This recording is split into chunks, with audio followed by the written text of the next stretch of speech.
Sailing frequencies are open. You didn't even let me change my program.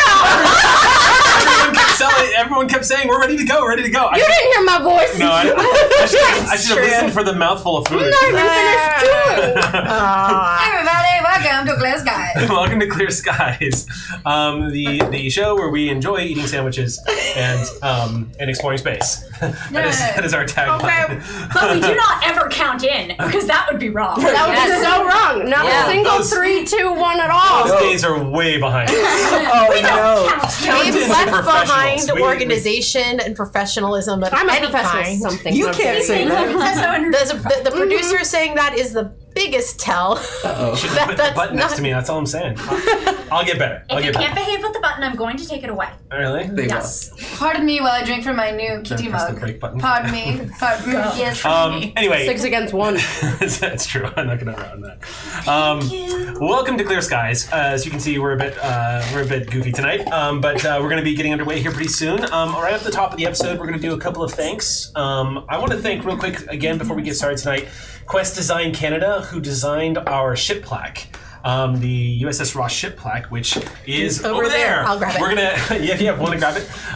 USS Ross ship plaque was a custom-made plaque that we ordered from Quest Design Canada, and they were super lovely. The gentleman who created this for us. Okay,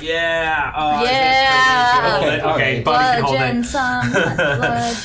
it. So thank you so much for Quest Design Canada. They are an Etsy store, and you can find them. It's all one word, Quest Design Canada. No, you can hold it. You're such a good Vanna White, though. Vanna Whiting it. Yeah. So if you enjoy that, with a pause. They created our plaque for when we were on the USS Sally ride, and they did it for the USS Ross. We're very grateful. Thank you, Quest Design Canada. Thank you. Again.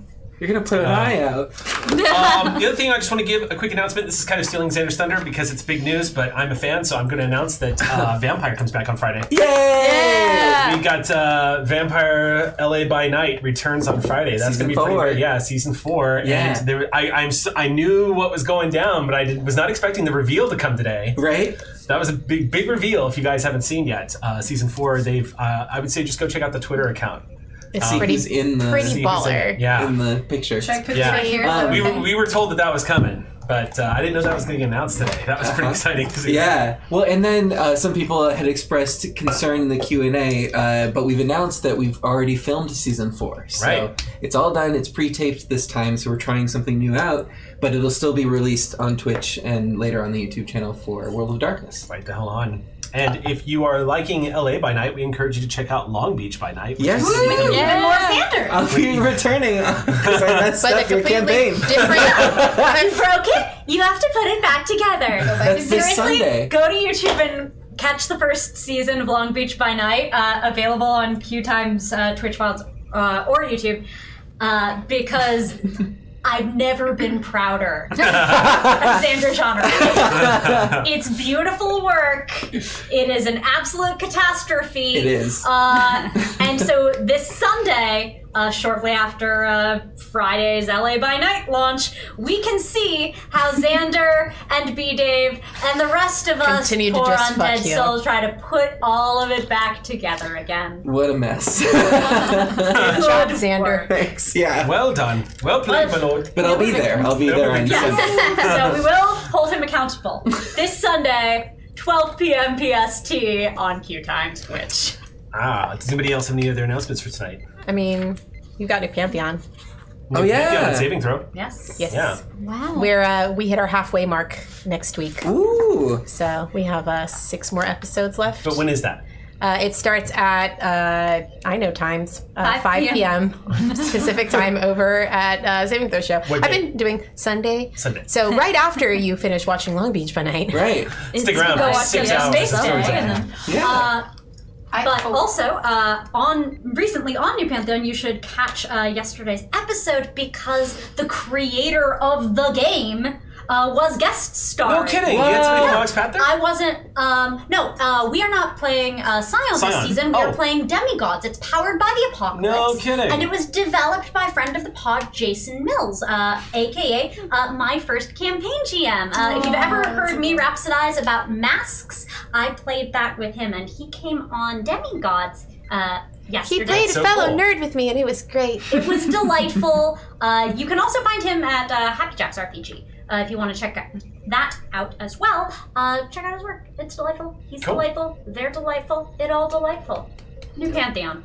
All right. Yeah. You look like It's you. a lovely I thought I heard color. you saying you wanted to say something. Oh, well, I was going to announce Xander and I, for all of you out in the world, that it will be at PAX East. Xander and I will be there. Yay! End of February. At the end of February. So I think we were allowed to announce that. Yeah. Clear Skies we are. represent. And you don't know this. So back off. Okay? No. I don't. So check out my YouTube channel because I just ordered a bunch of stuff that arrives tomorrow, and I'm going to start posting music up on my YouTube channel. Oh. I ordered a stand for my camera, and I got all kinds of fun things and a mic stand and like all kinds of things, and now I have everything sorted, and I'm gonna start posting original music. And that was when Xander realized that Bonnie was planning to go solo. I'm working on it. She's been working on it. Oh, Since Xander. like last fall. Follow. Yeah, what's Yeah. the YouTube? What's the YouTube? Oh, yeah. channel? Bonnie Gordon. You don't know, bud. Why don't you We'll follow figure it out. Bonnie on On Twitter, Twitter? and Yeah, I'll put That's a good thing. idea. Thank Bonnie you. Bell G. Bonnie Follow Bell this G. one. Yeah. Way to Well done. think It's okay. things You through, work bud. very hard. You're allowed to forget some things. Absolutely. Let me forget things. after like I the do. 28th job, I think you're allowed. Yeah. And then I have one more thing, and yeah, what's up? that's tomorrow night over at Scabby Rooster. I'm going to be saving my brother's life on Blank Slate. So Right on. yeah, hopefully we can get Gunther back. My last announcement has to do with Clear Skies. On the League of Whimsy Patreon that I'm heading up, we released our orientation packet for the USS Ross. It just says gay. So pretty. And In like 100 Sam words. was even nice enough to do a full write-up of a welcoming of Captain Azuri Sol is welcoming the entire crew. Have you seen it? No! Yeah. So It's not good. just my I job. saw I'm the captain. I live So on the good. Discord though. Yeah. So. So I posted that up. I posted that up on the Patreon. Posted it up on the League of Whimsy Discord channel. But tomorrow I'm going to be posting it up on the Clear Skies fan channel for everybody to check out. So it'll become non-exclusive. I'm going to just put it out there for everyone to check out and read. That'll give you a really good sense of the USS Ross and all of her decks and locations. You can get to read the write-up that Sam wrote. Is pretty good. Thomas Maroney did that for us. It's pretty good. I'm understating like hell. It's fantastic. It is really rad. I've got it open right now because it's become a GM reference on exactly how to narrate the ship. Because Whoa. we're still learning the ins and outs of the USS Ross. So go check it out, and I'll be posting that up. I would say stay tuned. The Clear Skies fan Discord, I'm going to be posting that up probably tomorrow morning. Quick shout out to Gina DeVivo for making my ears. They were clipping, just glued them. and then Gina put them on a headband. I just wanted to acknowledge how perfect they look. Also, by the way, I made an entire coat. Oh yeah, you did. But Gina glued some ears to it. yes, I did. Okay. This And I shade, demand it got credit. really dark over here. I realized you could just demolish someone on Twitch.tv. What's I fun thought that about- was against TOS. I thought Jake If I were a moderator, I'd ban you right now. No. I thought Jake had forgotten to light the side, but I realized the shade was coming from Xander. So dark over here. I'm in a mood. So much. All right, But so I wasn't joking about us horsing around tonight. We're gonna be okay. Yes. Were there any? We're gonna get to these Got one announcements. more. You go. Okay, Ray. Okay. Yes. Just shout out to the Discord. Yeah. It's wild that you guys are creating so much content in this world, and I think it's amazing. But also shout out to the Stop. mods who are like actually like reining all of that in. It's amazing. Yeah. Yes. Our mods are the best. But yeah, everyone should check the RP. It's very gay. There are lots of hikes happening. There's a ship hikes? called the Penta. Yes. I I know, and I know that you thought it would annoy me because remember, I'm command and I see everything. Jesus. I love the memes that are happening. That's Oh my god, the favorite memes, thing. everything. So anyway, I know thank you Pentagram guys. is all for heist. Oh no, no, hikes. Hikes. Oh, I thought you said heists, and I I, was know. like, on what ship? Make it happen. Then- Make it We're happen. pirates now. You said heists about 4 times in a row. Spoiler No. alert, Rave lurks in the RP channel on League of Whimsy Discord. Oh yeah. And watches all of our lovely Ross sub crew and Ox crew playing. And it's pretty wonderful. Not to But- limit your creativity. No, not to limit your creativity, but I just wanted to say like y'all are amazing and like keep RPing because it like gives me life. You know? 7,000 Yeah, messages. that's 7,000 wild. messages That's right now. wild. You're Yeah. saying I have a And lot of I've good shit read all of them. It's amazing. There's a whole life. I'm afraid. It's really good. Okay, cool. I think we have one more. Do we have one more announcement? In fact, 2. Okay. Because I do actually, like, Okay. I have things to say. Sam has things to say, damn it. So it was announced today on Twitter, so I can share that I am part of B-Dave's filming of Battle Lords of the 23rd Century. We did this short run playing B-Dave's favorite game ever, which I think came out in the 80s, but they are currently kickstarting, or recently kickstarted, the 7th edition, which is now available on Drive-Thru RPG. That's going to be coming out here on QueueTimes, and you should stay tuned. But they announced it today, which means I can talk about it today.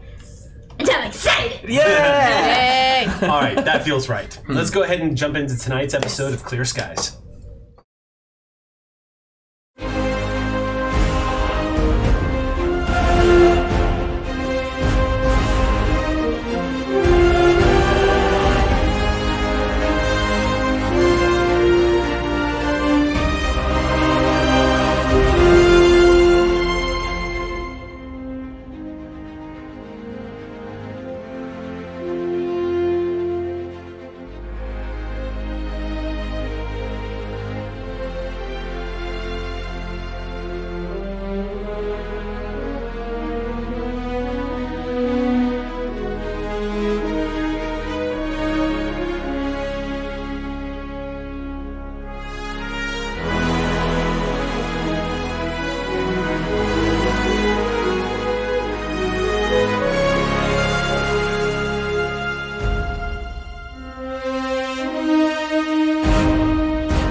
Wasted. Hey! Welcome back, everybody. Let's go ahead and jump into tonight's episode of Clear Skies. We're doing fine. My eminently capable crew. Yeah. Where? So the USS Ross is burning in space, and over. escape pods have been fine. activated. Fine. So anyway, when we last left off, it was the stage had been set. The USS Ross had left space dock. You have a Romulan operative on board who defected from the Tal Shiar and is currently in sickbay. He's fine. The USS Ross has departed for the Shackleton Expanse. The estimated travel time from Sol, Starbase 1, to Starbase 24, and then to the Shackleton Expanse. The journey from Starbase 1 to Starbase 24 is 1 month, 16 days, 17 hours. Upon arrival at Starbase 24, from 24 to the Shackleton Expanse, also known as Starbase 364, the travel time is 1 month, 11 days, 4 hours. A total travel time of 2 months at high warp. This is going to give you guys plenty of time to get to know the crew and the ship. It's been 2 weeks since you don't even... It's been 2 weeks. I preempted that before we broke out into... I didn't even... That I'm took preempting too long. because I knew where Ray was going to go. It's my fault. I planted that The fact that seed. we're still You did. Yeah. So it's been 2 weeks of journey already on the USS Ross. And already she is displaying a lot of personality. All these technologies, these experimental technologies that are combined together, have some bugs that need to be worked out of the system. I'm stressed out, It man. has been a really heavy workload. She's holding at warp 7 just fine. Warp engines and everything are working great, but lots of bugs in the replicator system. Transports going offline because of safeties kicking in, and there were false red flags, little things like that. All the things that typically get run out in a shakedown cruise. Some of these problems, based off of the reports that you're reading, Chief Tech, they're resurfacing, and you were cautioned this might be the case because of all the technologies that are interacting with each other. However, your engineering crew, the Ox crew, has been putting a lot of hours, a lot of overtime, and getting the job done. And you, Captain Azari, have been running. You are aware that your chief engineer has been running a tight ship. It's already been a pretty heavy task flying out to Starbase 24. You have a ship that's a lot more full than usual, because remember, you're also transporting some of the families that are going to be making a home at Shackleton. So the crew complement, which is a variable right now, but it's much higher than 2,500. As a result, it feels like a full house in this starship. More so than it would in a typical starship of this size. It's not unusual to see multiple people walking down the spacious new corridors of the USS Ross. The counseling staff has been coordinating with you, Commander Exio, getting to know people. There's already been multiple appointments made for counseling staff. People, of course, taking advantage of the fact, hey, one of the bonuses of space travel, free therapy. Hot damn. Take care of that. But happy healthcare. It would be free anyway, wouldn't it? Technically, yes. But never so close. Just down the hall. Very true. Very, very true. What about Bob? Commander Vren has been working out some of the interesting quirks in the system as well at helm. No problems in navigation, but Vren has been pointing out some of the I'll put it this way, Tech. Vren has revealed himself to be an extraordinarily capable pilot. Not only a capable pilot, but somebody who has an instinct at the helm that's extraordinary. You, at first, started getting an instinct that maybe Vren had some kind of technical expertise in engineering. But what he reveals is not so much. He just knows how the ship feels already. It's a little thick up there, but talented here. Not too big on actually getting into the diagnostics of engineering. Everyone saw that look from the captain from across the table. I know. I felt it. I took emotional damage. I did nothing. I'm going to go ahead and reward myself one threat because of Sam's look. I've done nothing unprovable. Anyway. This is the new, I have no idea what you're talking about. But Vren has revealed that his instinct at the helm has revealed a lot of enhancements that could be made to the navigation system that could actually help the navigation, especially thruster control. His impulse, no pun intended, his impulses at the helm have actually revealed some areas where you can sort of refine how the ship maneuvers. And working in simulations with Lieutenant Vren, you've actually improved efficiency of the helm considerably. So there have been victories. Right. But these little things that I keep throwing at you, these little things that are happening all over the ship, is just to underline the length of space travel. The truth of the matter is the USS Ross is under orders to go directly to Shackleton Expanse. After stopping for a small step, you're going to be acquiring more staff at Starbase 24. From Starbase 24, it's a straight shot to the Shackleton Expanse, which means you only have one stop along the way. Weeks and weeks at warp can be a challenge to keep yourself very busy. And the Ross seems to have been up to the task. The holodecks are in use, but more importantly, the promenade, which is a new design on this particular starship, has been in heavy use. The promenade is essentially 2 decks that has been made available into a single space to host any kind of galactic event that might be taking place on a diplomatic level. It is an extraordinary marvel of engineering to have this incorporated into the saucer section of the USS Ross. The promenade itself wraps around the entire front of the saucer section, all the way around, creating this fabulous blue sort of like halo effect on her saucer. In the promenade, however, is a retractable shielding that slides over the window sets of the promenade itself. When it is open, and it almost is always open, you walk underneath the stars. In this case, stars at warp. The promenade itself is using all of the holographic technology that the Ross has to bear. As you know, the USS Ross is implementing a lot of technology that is being implemented onto starships. In particular, one of the most recent ones, of course, is holo emitters that can be found on just about every area of the ship. The holo emitters are in full use here in the promenade when the promenade is in use. Essentially, you have waterfalls. You have large trees that stretch up to the ceilings. You are implementing, some of the life here is organic and real, but a lot of it is a fabulous application of hologram technology to create a sustainable, relaxing space for people to come and visit. There's also a lot of spaces on the promenade to allow civilians who will be traveling on the USS Ross to set up shop. And by shop, because the Ox crew demanded it, there is in fact a space for a restaurant, an eatery, as it were. There is a place, and this is not going to be a place that actually just uses replicator technology. This is a place that is actually being, yes, Chief Tech. You see what you did? For a reason.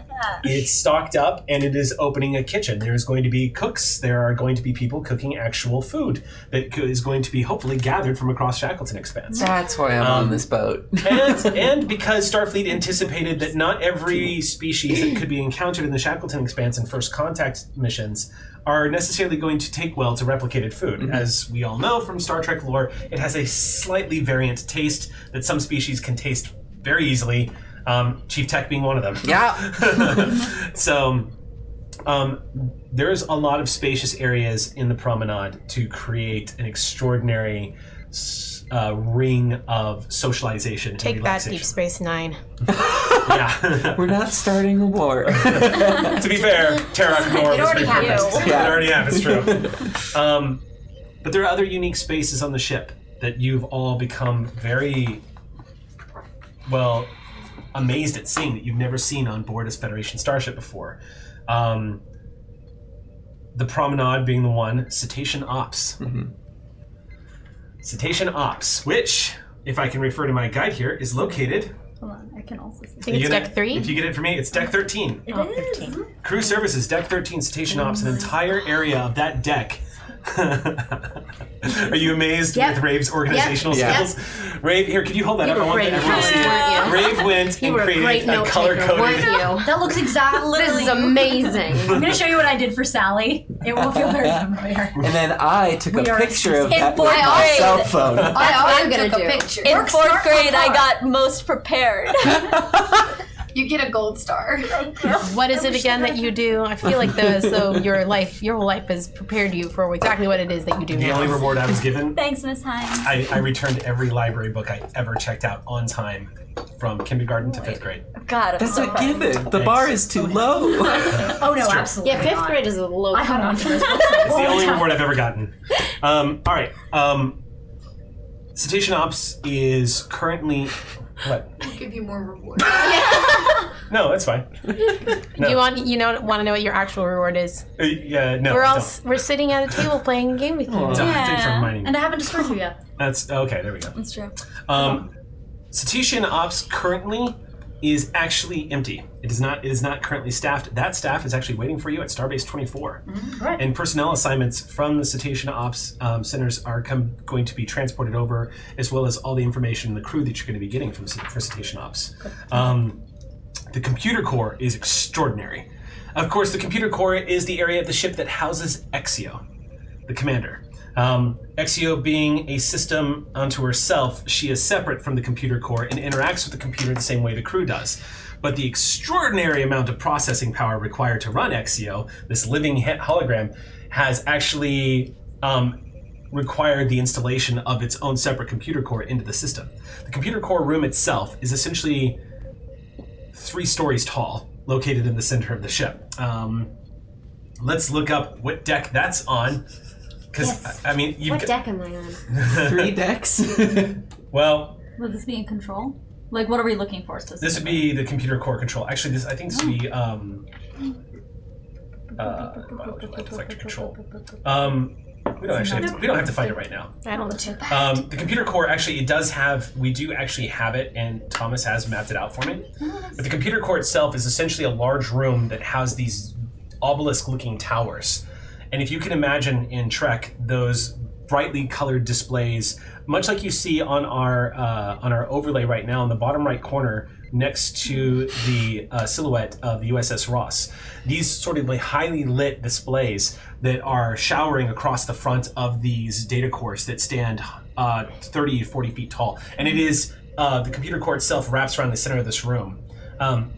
The people operating it are actually on hover chairs, moving up and around and constantly maintaining the computer core itself. They even get to sit while they work. That's fucking cool. And by the way, what I'm describing, by the way, is not purely out of my brain. This was actually concept design art that was actually incorporated for the Galaxy class that just never got used. It's fascinating. No, they just used it in WALL-E. Well, yes. The main corridors are not as, I would say, geometric looking as the typical Galaxy class. These are a little more rounded, a little more spacious looking. And the wall paneling, of course, is completely available as it would be on any of these advanced starships where you can access the computer anywhere you go. And of course, there are holo emitters all throughout the ship. And they're very, very subtle, but they're always available. Very sensitive. Stellar Cartography has upgraded and is now using more than just view screens. Stellar Cartography is now using interactive holographic technology as well. You can now use visual representations and plot course. You can actually through Stellar Cartography you can plot course and access the stellar database of Starfleet Command with a simple wave of your hand. I think of that scene from Treasure Planet. Yes, very similar. Very similar. Yes, same sort of. Yeah. The shuttle bay to the USS Ross. Shuttle Bay 1 is, yes, Jody, massive. It looks like the interior of a small convention center. It is large enough to house multiple runabouts, as well as multiple shuttlecrafts, some of them Type 11 shuttlecrafts. And it actually comes with an Argo-class reconnaissance transport. Which is larger than a Denave-class runabout. We're fancy. USS Ross is fully equipped for her time in the Shackleton Expanse. And then there's 10 Forward, which is exactly where she should be. She is deck 10 in the front of the ship. 10 Forward is... I was just looking at this because I was like, oh God, what if we're wrong? What if it's not on deck 10? No, it's on deck 10. It's on deck 10. It is. That's like the one place I looked at. I was like, please The don't notes track do check not me. lie. Yeah. So I'm going to give you guys a name because you've all been introduced to your bartender. Your bartender. Yes, I'm sure we all know. already. I love them already. Your bartender is a Vulcan named Solon. Solun. Solun. And Solon, by the way, is they, them. Sweet. Gender fluid. And Solon is a very, very unique Vulcan. Your time in getting to know Solon is, first of all, they are very personable. They were not raised on Vulcan. What you've learned is they were actually raised on Beta Z to Betazoid parents. Oh, wow. And has not undergone the Kolinar, has not adapted Vulcan teachings, and is... The best way to describe Solon is... What's that? So you just said a word that I have no clue what it means. They haven't undergone Kolinar? Kolinar. Okay. Yeah, so Kolinar is the Vulcan discipline to purge one of all emotions. Not Great. every Vulcan does it, Yeah. but those who want to advance in their disciplines typically undergo it. They front like they're rid of them for a real long time, but some of them undergo the ceremony that actually does the job. Got it. Fun fact, Cool. Spock never underwent the Kolinar. Oh. Thank you. What does He literally was about to achieve it and said, nope. what does Solon look like? Solon, so Solon is, Solon's very tall. Solon's about 6'2". Tall ship. Yeah. I am so tiny. It's not a tall ship. That's very different. Yeah. Solon's 6'2", effeminate features and very angular. Dark black hair that has a slight gloss to it, which is typical of Vulcans. Does not wear the typical Vulcan haircut. No. In fact, their hair is actually... Deanna Troy. No, it's long. They have long hair. Can we get fan art ASAP? We already have art on. It's already on the Discord. Okay, because I'm getting one. Yeah, Jesse Leaf has already done some fantastic It's art. not the fur. Of course, they, them is what they always go to, but they have also specified they Any and all pronouns are acceptable. Pretty much. Solon is very comfortable and happy accepting any of those pronouns. They, them is typically where they go because it's a little more uniform for people who want to ask. So Solon is happy to, and I do mean happy. And it is an interesting thing to see on a Vulcan. And the crew has taken to Solon very quickly. For a Vulcan who is not undergone the disciplines to control the emotion, Solon seems remarkably affable. And y'all have been getting to know them more and more over the course of the past 2 weeks. Fun fact, Caitians can't drink alcohol. So as we wrap this up, I'm also still hanging out, though. multiple first aid stations, there are multiple sick bays. Main sick bay, however, is where you will find Dr. McCrell, who is currently looking through a window at a recovering Tal Shiar defector, who is laying on the medical bed. You've been given strict orders by Starfleet that no one, except for one member of your choosing of the nurse's staff, and the captain and Exio, has access to the Romulan. Yes. Everyone else needs permission from the captain. And yes, yes, your irritation is valid. The Starfleet Command did pass those orders. However, it was also specified the captain could say who Captain's gets to go. permission. That's correct. Oh, wow. Look at this blanket. It says permission on it. I have handed it to you. Enjoy it and keep warm. So we're going to, I now that appreciate it. all of that is done with, you guys have gotten to know the USS Ross a little bit. I will just go ahead and say this as a supplementary point to both Aux crew watching and you guys here, that we are going to have visuals eventually of what the interior of our ship looks like. So stay tuned for more information about that. Right now in sickbay, though, as some of the Aux crew is moving about, going about their business, checking medical files, and continuing to get the sickbay set up, you've been watching. It's your standard moment where you stop in front as you're sipping tea and looking into this window to see where the vitals are at, as the computer display screen has actually raised up a digital display on the window in front of you that you can interact with, much like a transparent screen. So much easier than pads for my paws. Yes.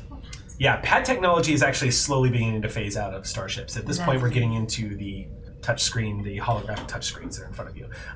But as you are looking at this, you do notice that the vitals have started to shift a little bit, and you detect the telltale signs of a Romulan that's waking up. Excellent. And that is where we begin tonight's narrative. I'm going to go in and wait patiently for him to wake up. I'm just going to sit right by the bed. That way he doesn't wake up alone. As you approach the door, Prawl's security codes that he had put onto this door immediately recognize you as you approach, and you hear access granted. The door opens up as you step into the room.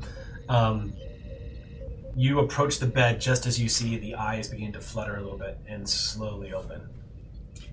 Well, hello there.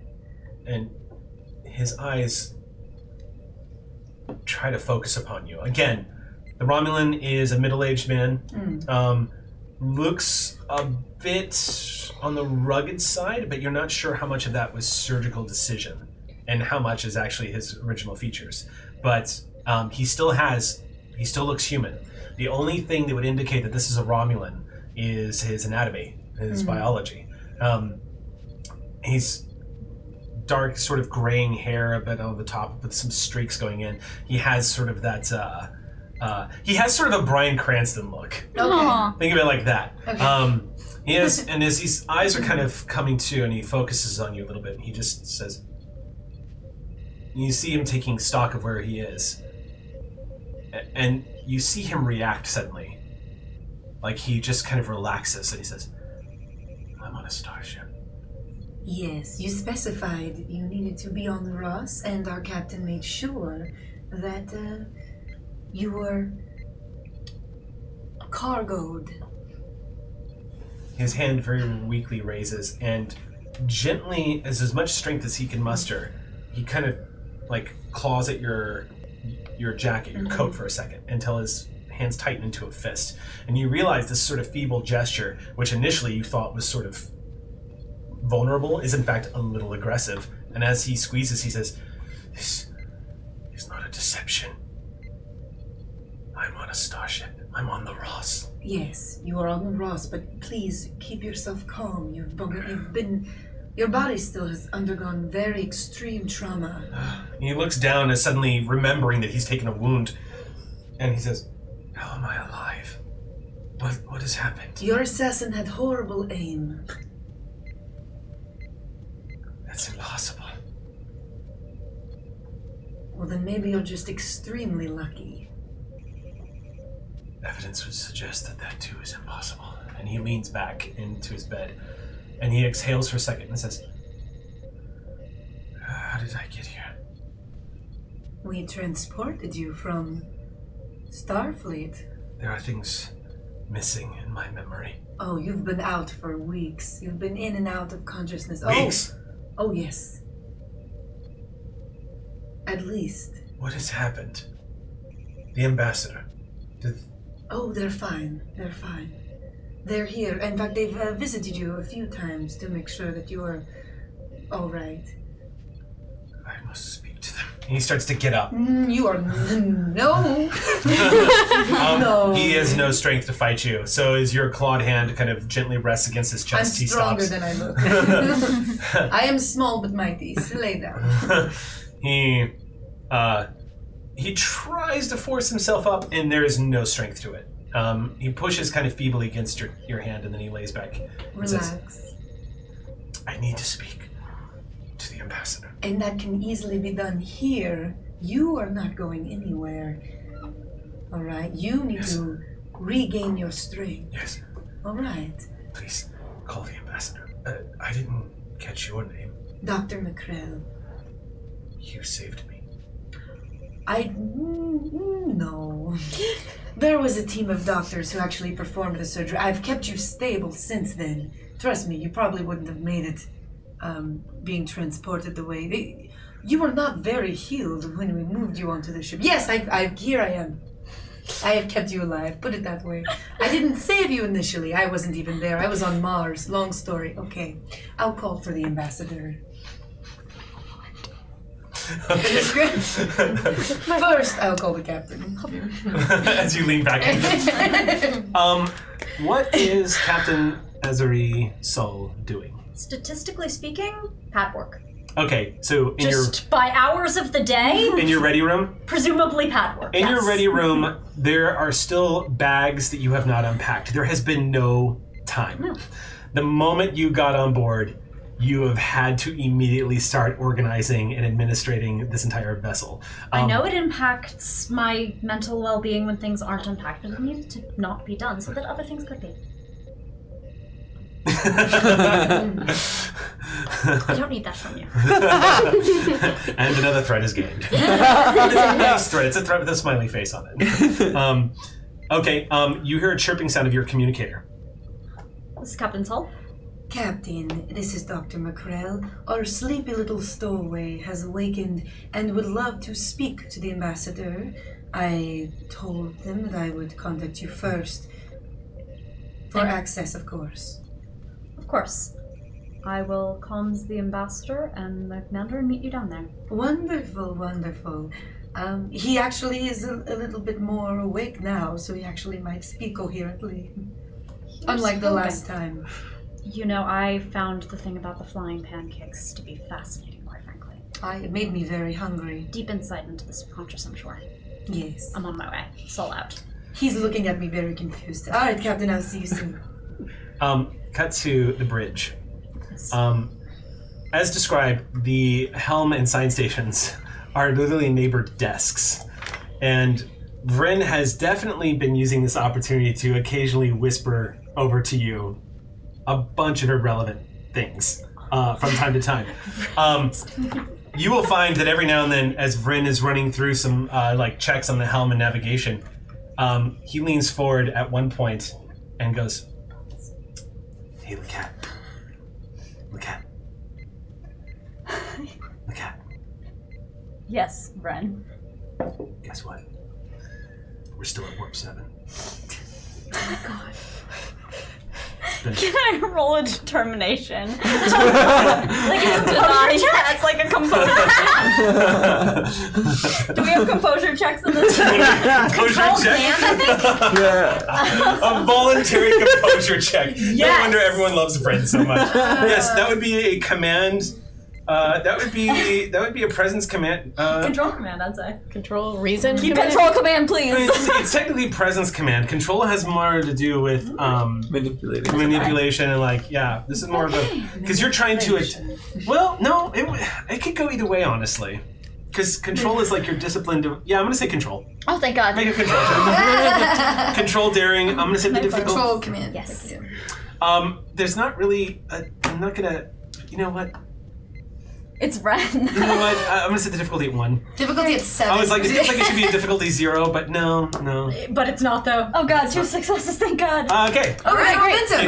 Momentum. See? We need that for later. Okay. Yes, Ren. We're only at warp 7. Only. Warp 7. That's fast. I'm going fast. It's faster than warp 6. How fast can the ship go? Warp 9.98 by most standards. And so we're only at 7, huh? Do you think I should violate orders and take us up to warp 9? You're gonna get us killed, Lieutenant! You're gonna get us killed! I think that you should. I think that you should do what you think is best. Is the cat laughing while she says this? The cat is an actual cat. Okay, An actual cat. when you say that laughing, he just goes, okay, well that definitely means I shouldn't do it. Oh God.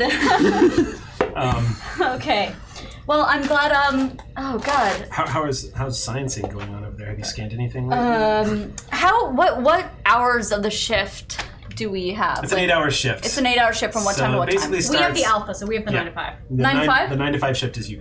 So if he shows up, or no, who am I kidding? Bren doesn't show up on time. He does. He does. Oh, Bren is very Okay, then punctual, he yes. catches the end of Jane's.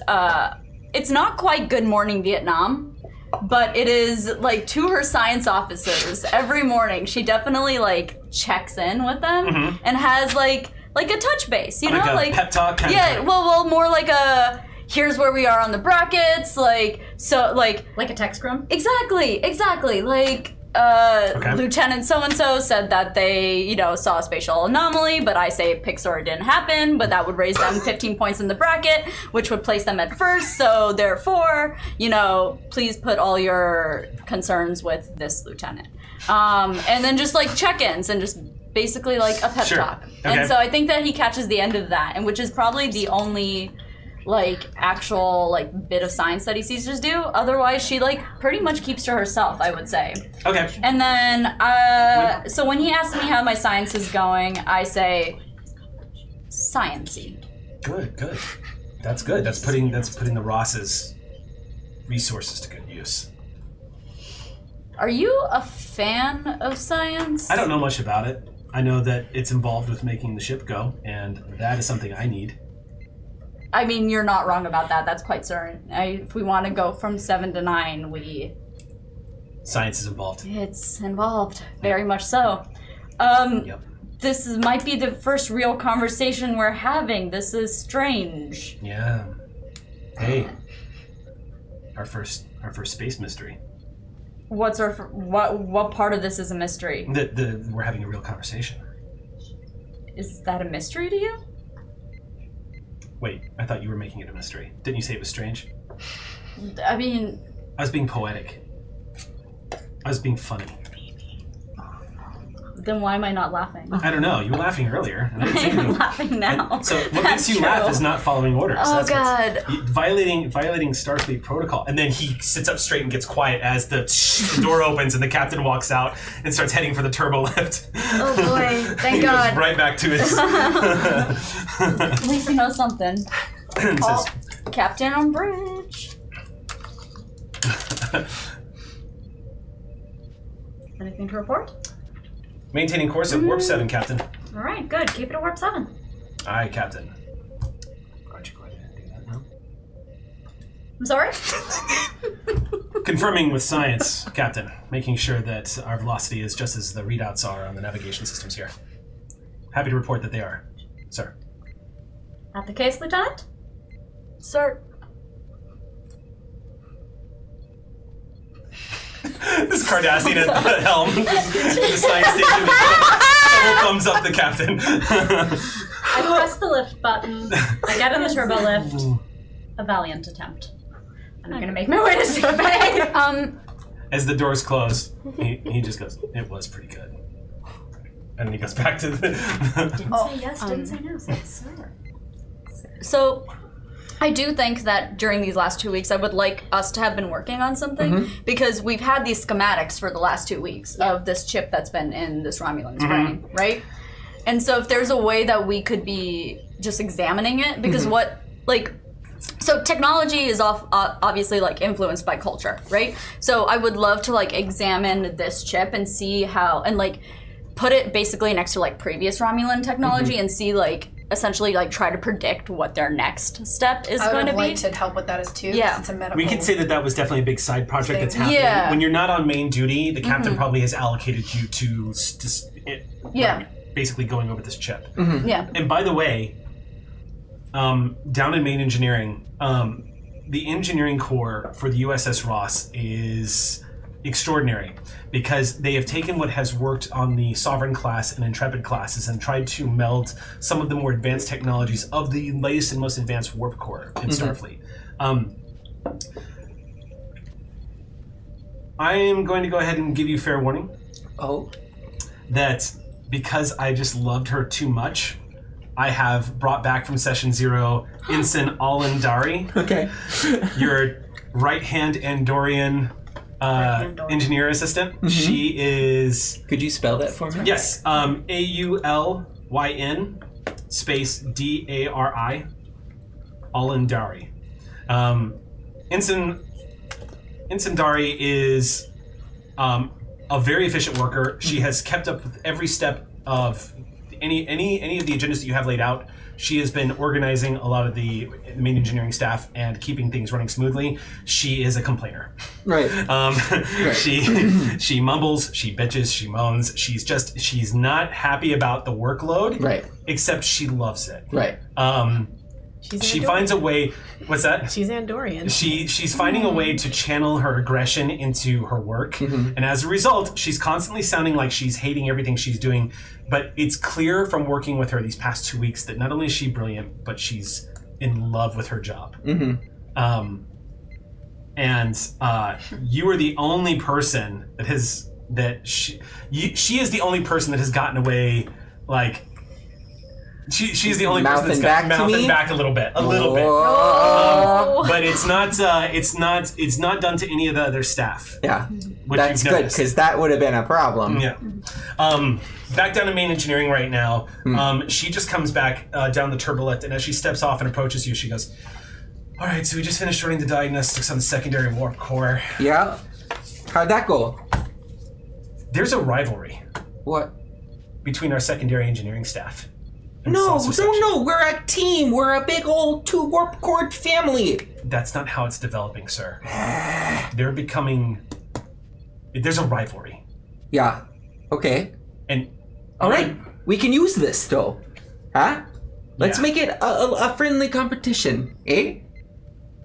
Yeah, we could do, I don't know, like competitions, maybe like sports teams or something, like maybe in the holodeck. That'd be kind of great. Well, I'm going to leave this in your capable hands, but I've got some bad news. Ushan for everybody then. Where everyone's going to be in an Ushan competition. I'm going to head it. Oh, gosh. I'll take care of it. Okay, well, remember, we're just going to be considerate of other people's feelings. Sure. And I'm going to need you to realign the auxiliary resonance matrix, just when you get the time. Yes, sir. Thank you very much. I appreciate that. If you need me, I'll be somewhere else for the next 300 years. I've got one more piece of bad news. I'm actually going to be working with Lieutenant Laquette and Vrol on the helm, so... Okay. I won't need you on that project anymore. Okay. Okay? Yeah, that's fine. I'm good being allocated somewhere else. Okay. Yeah, I'm good on that. All right. Well, I enjoy working with you so much. Thank you very much. Can I ask you for a favor? Anything.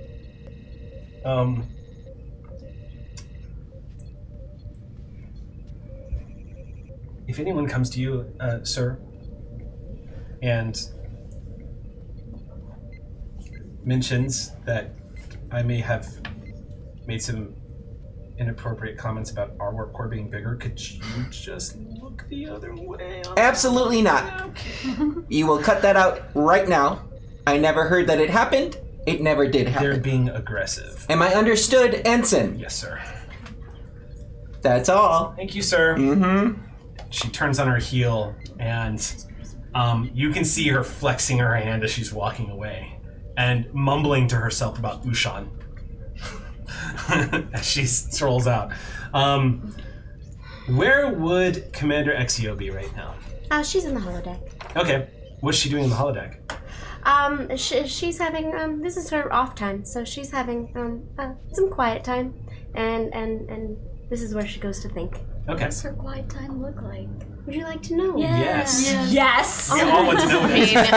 Duh. I want Gina to describe things. Yes. Okay, well then, what you would see is a smash cut to a very wide, open, flat space, light hardwood floors that sort of stretch to nothingness. The room almost has a vignette of darkness around in a sort of faded area, and there's some spotlights shining from straight overhead, and there is some very, very loud orchestral music playing, and Exio is rampantly performing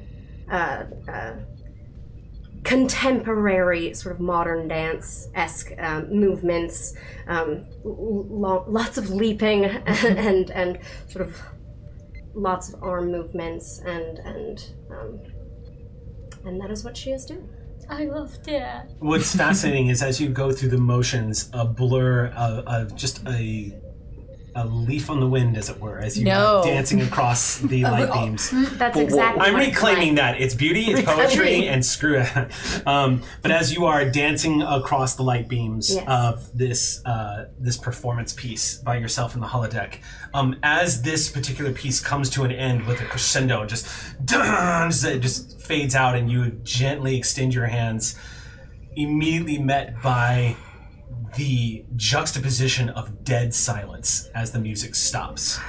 And for a moment, there is a realization that you knew that here in the holodeck, your program is able to simulate on a higher level of complexity than it does in the standard holo emitters across the ship.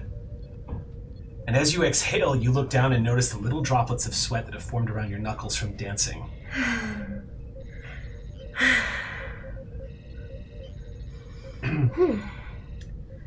Yes, I like this space, too. Much better than the last three. The last three. Too invasive, too harsh. I kind of like the overhead lighting. Looks intense. Creates a mirror. Yes. With a wave of the hand, it just... Very intense. Goes with the piece well. Door chirp. Oh. Yes? Door open. Oh! Oh, the door opens? It's a door chirp, yeah. Oh, okay. So the darkness is broken suddenly with a beam of light coming in from a very crowded corridor of people walking. The door, of course, being in the holodeck, appears out of thin air as it just... Who steps in? Is that the captain? Captain comes walking in. Apologies. My music must have been on a little too loud. Not at all. The computer said you were here. I thought I would come by to gather you. Yes. Our Romulan colleague has woken up and has asked to see the ambassador. I thought we might both accompany. Ah. Wonderful. Okay, appropriate dress. The sweat droplets, everything immediately vanishes, and Exio appears just as they did when you first met her. She is in full command uniform and ready to go. Has the ambassador been informed? Not yet. I was coming to pick you up first. Wonderful. I'm sure they will be most delighted. Is this the Tchaikovsky? Yes. I think I got the lighting just right this time. If I may, I'd love to see later. Well, I may or may not have been practicing for such an event. Too kind. Ambassador Mogenil. Yes, Captain? You hear barking in the background. Patience. Quiet, please. Thank you. Our colleague we met at Starfleet headquarters has woken up. Perhaps you would meet me and the commander right outside main sickbay on deck 12? Of course, Captain. Of course. I'll be there promptly. Thank you. I'm gonna slip the Jeffries tube down the deck. Yes.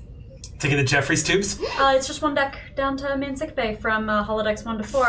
Love this packet. Yeah. One thing we never had with the Sally ride was this diagram of everything. We just never had this access. It's pretty amazing. So yeah, we Pop out of the Jeffries tube. So the two of you, as you Question. Yes. Is there holo emitters in the Jeffries tubes? Yes, we actually talked about this and how they're happy. because we decided that because there's two reasons why. One, there is EMH on this ship Yes. that would need access in case there was an emergency and down there, but also because of you. Essentially, the Ross anticipating the need of the commander to be able to access that area of the ship. Because I kicked up exactly 1/4 fuss during the build process. Either way, tech. I have this, so Right. not a problem. Just Right. wondering if I had to activate. Yep, it's good to know, and then we keep you on the more stable computer core system, so I can just the wall and grab one of the mag slides. So, the upgrades, and some of the Ox crew have heard me talking about this. Now, as ships have advanced, Jeffries tubes have changed. They're no longer crawling on hands and knees as you're moving throughout this long space. They have upgraded, Repeat that. particularly on Sovereign class vessels. They are now spaces you can walk through or move through in any other way. However, because this is a Galaxy variant class, it uses a lot of the same framing that the old Galaxy classes have always used. The Jeffries tubes are larger, but they are still crawl spaces, essentially. Not big enough to really stand in. Bigger, but not big enough. Not for a captain, anyway.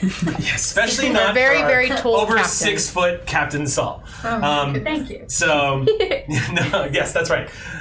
What is it, 6'3"? 6'5". 6'5". I'm 2 inches taller than me. 6'5". Getting close to BA height. Not a competition. Like, you know, your Don't Ghost underestimate Willinghams Sam or on whatever. As y'all move into the essentially one of the doors opens up and you move into one of the maintenance areas where you hit a junction point where you see all of these Jeffries tubes.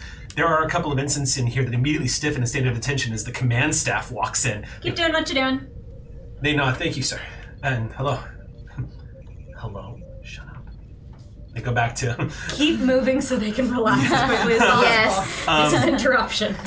you walk over and elbow the side, like one of the maintenance panels, and it opens up, and these boards immediately come out. And you see Captain Soul take one of these boards that looks, you identified immediately as it has a magnetic holster on it. Just clip it on to their body. Yes. Latch it to what used to be a ladder, but is rebuilt, so they're rails that the board can latch onto. So you can imagine if someone can't use ladders. Yeah. And you watch as Captain Soul literally just walks over to it and just goes ding, and activates the board and just goes up and into a Jeffries tube. And just And down you follow on after. This is actually the first time I've done this. So I normally just blip where to where I need to go. So, but this seems way more it's a exciting. ride. I'm navigating the map rather than fast travel. Yeah. It is literally just push and then skating down this. You are. Oh my god, you guys! Gina's magboarding. Oh yeah. This came up during difficulty.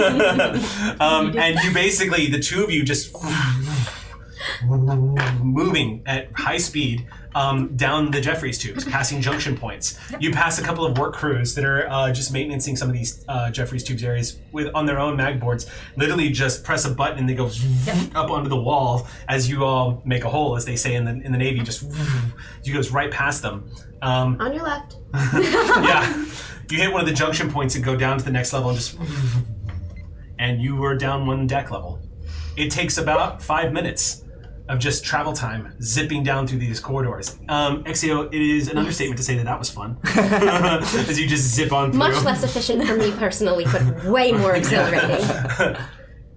I'm not saying these are better than turbo lifts, but that's because we both already know. Let's find out whether the ambassador has beaten us to the sick bay. Let's see. You slide the boards right back into the wall junction point where you see the replicator tech that's inside immediately reclaim it. And the system enters standby. Both of you slide your boards in and step out of the maintenance areas and step into a very busy hallway. People immediately stand aside. You see a bunch of civilians. Some of these people are carrying equipment in the hallways. Set it down and move aside so the 2 command staff can get by. Ox crew is very busy trying to get the Ross fully functional. 2 weeks, they've gotten her in really good shape, but there's still a lot to do. She's a big ship. And it takes a few moments to make your way down the corridor, even with people moving aside, until you finally come to the large double doors that lead to the main sick bay. Stepping into the main sick bay, this is a very spacious sick bay. About twice the size of the old Galaxy-class sick bays, it is capable of housing multiple sick beds on a scale that is probably could accommodate up to about 24 crew members if necessary in the emergency sick bay areas. Then, of course, the original doctor's office off to the side, where you see through the windows Chief Medical Officer Lieutenant Commander McCrell. Just call me doctor. It's fine. On the other side of the window. That's very wordy. Doctor's fine. Doctor's fine. The 2 of you approach the secured door, which immediately identifies both of you and says "Security access granted." Opens up, and then you see the commander and the captain step into the room. Oh, wonderful, Captain Exio. Pleasure to see you again. Yes. Our little friendly stowaway is awake. Is the ambassador on their way? Yes, they are. And Wonderful. that, just on cue, you come stepping into the medical bay. And up they'll jump. Ambassador? Captain, may I? I'm going to walk over to the door of the sick bay as you come in and just escort you so I can very quietly say into you, with a mind to how much he's listening for. Yes, of course, access granted. Immediately, you feel slight confusion from him as you enter the room, but you also feel this sense of urgency. He's excited right now, as he's kind of, which is betraying how he looks because he is in rough shape. The Romulan kind of shifts a little bit, and when he sees you all coming in, he starts making a motion to sit up. At ease. Try not to get too excited. You might pass out again. I have a spray ready. You're sitting there with a knockout hypo spray. I Don't make me appreciate put you your under. preparation. So let's stop. I don't want him to overexert himself. He's still healing. Some of his organs still haven't been finished. What? He's rebuilding. What? He looks at you. My organ. You have a lot of transplants. Is that the right? What was he doing? It was getting. They were getting. They were replicated. Replicating. They're synthetic enhanced. You're still synthetic. being replicated inside. You're stable. I'm ready. He, at that point, finally he reaches down and he starts pulling up his No. shirt. He says, "I would like to see my wound." And he pulls up his shirt. As he pulls up, you can see there is no scar. And he looks at it and he touches it and just says, Oh, here. I'm gonna pull up a chart of what the inside looks like. And I'm gonna do before and after shots. the medical history, and he says, "Yeah, I've seen it." And he leans back. "Thank you. You're looking fine now, but rest. I should be dead. I know. I don't know how you saved me. We It had shouldn't have been possible." some very very efficient crew members who found you in my old home. Yes. Am I on board the USS Ross? You are? What has happened since last I spoke to you? The last thing I remember is giving you a message. Which I relayed to my captain. You and I have in fact met once before. You weren't feeling very well. It was very shortly after the attack.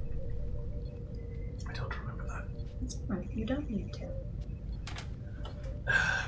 You asked to come aboard my ship. You told me about your family.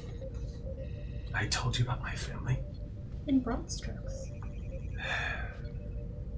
I don't know how much of it was delirious, so if you're feeling better, I wouldn't mind hearing again in more detail.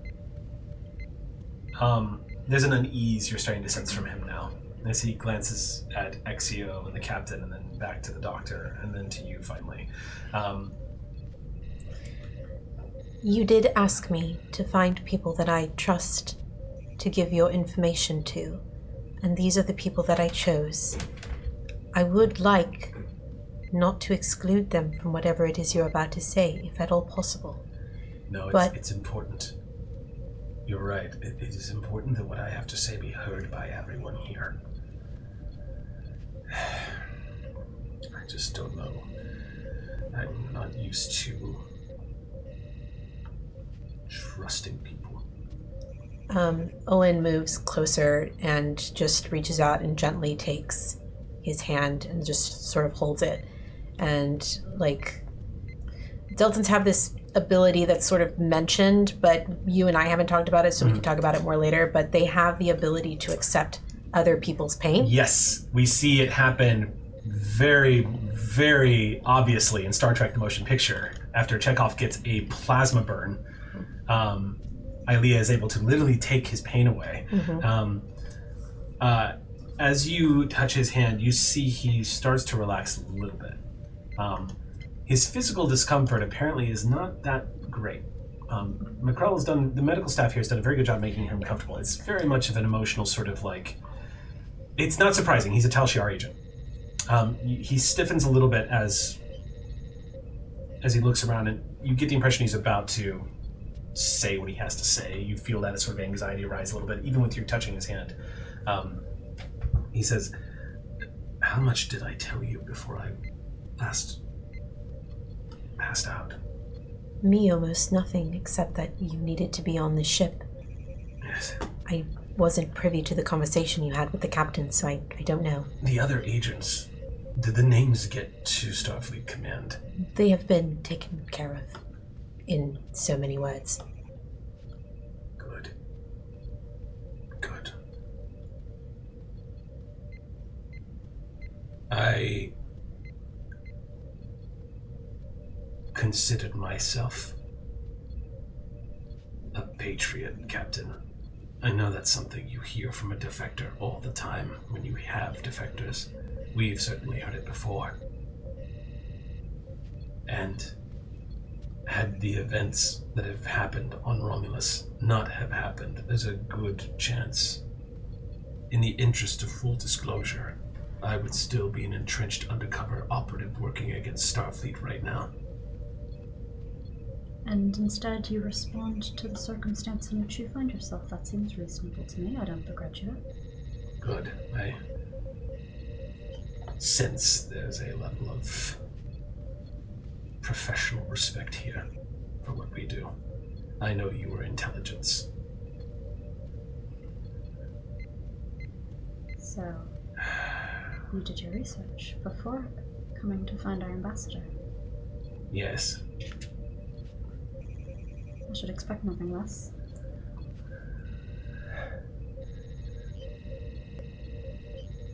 What do you know right now that's happening in the Empire? There's a schism. Sela is attempting to accrue power. Yes. To herself, the agent that came after you. I was an agent for Sela. So were the other two agents, as you probably surmised. One of them came after me. He was... Starfleet was able to flush him out. There is a brief flashback of that horrible moment in the hallway. as the captain kind of understates the events that took place that chaotic day. He nods like he understands and says, "There are some of us that serve the Tal Shiar because we honestly believe that the Tal Shiar looks out for the best interest of the Romulan people, especially in this time of change. It has traditionally been the glue that holds our empire together, roots out the enemies of the Romulan people. You have to understand that my people have a very clearly defined sense of right and wrong. It gives us clarity, purpose, and that is why I became a member of the Tal Shiar.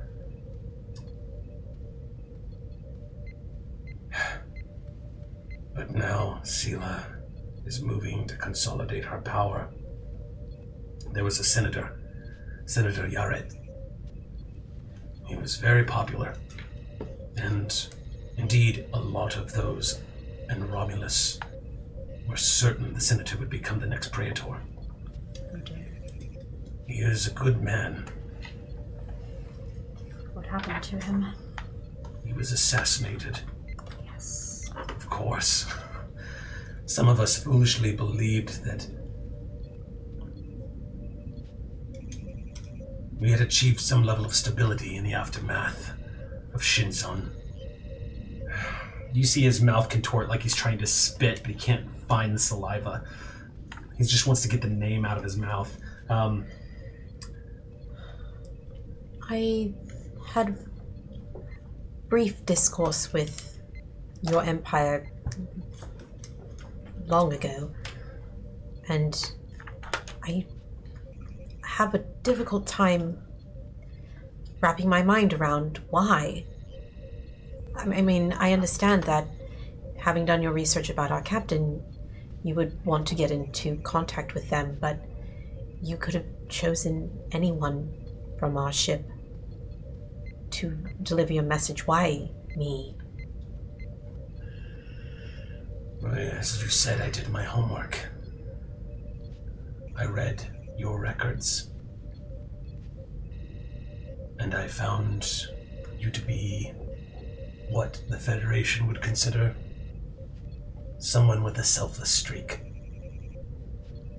And to be blunt, my training has taught me how to identify targets who would be gullible or susceptible, or someone that I could take advantage of. In this case, I was looking for someone who I knew I could trust. Those qualities that agents try to find as weaknesses. So many in the Romulan Empire still believe that that's the case for the Federation, but after spending years on Earth, I have learned that these are not the case. You say years. 7 years in deep cover. 7 is an interesting number. Quite specific.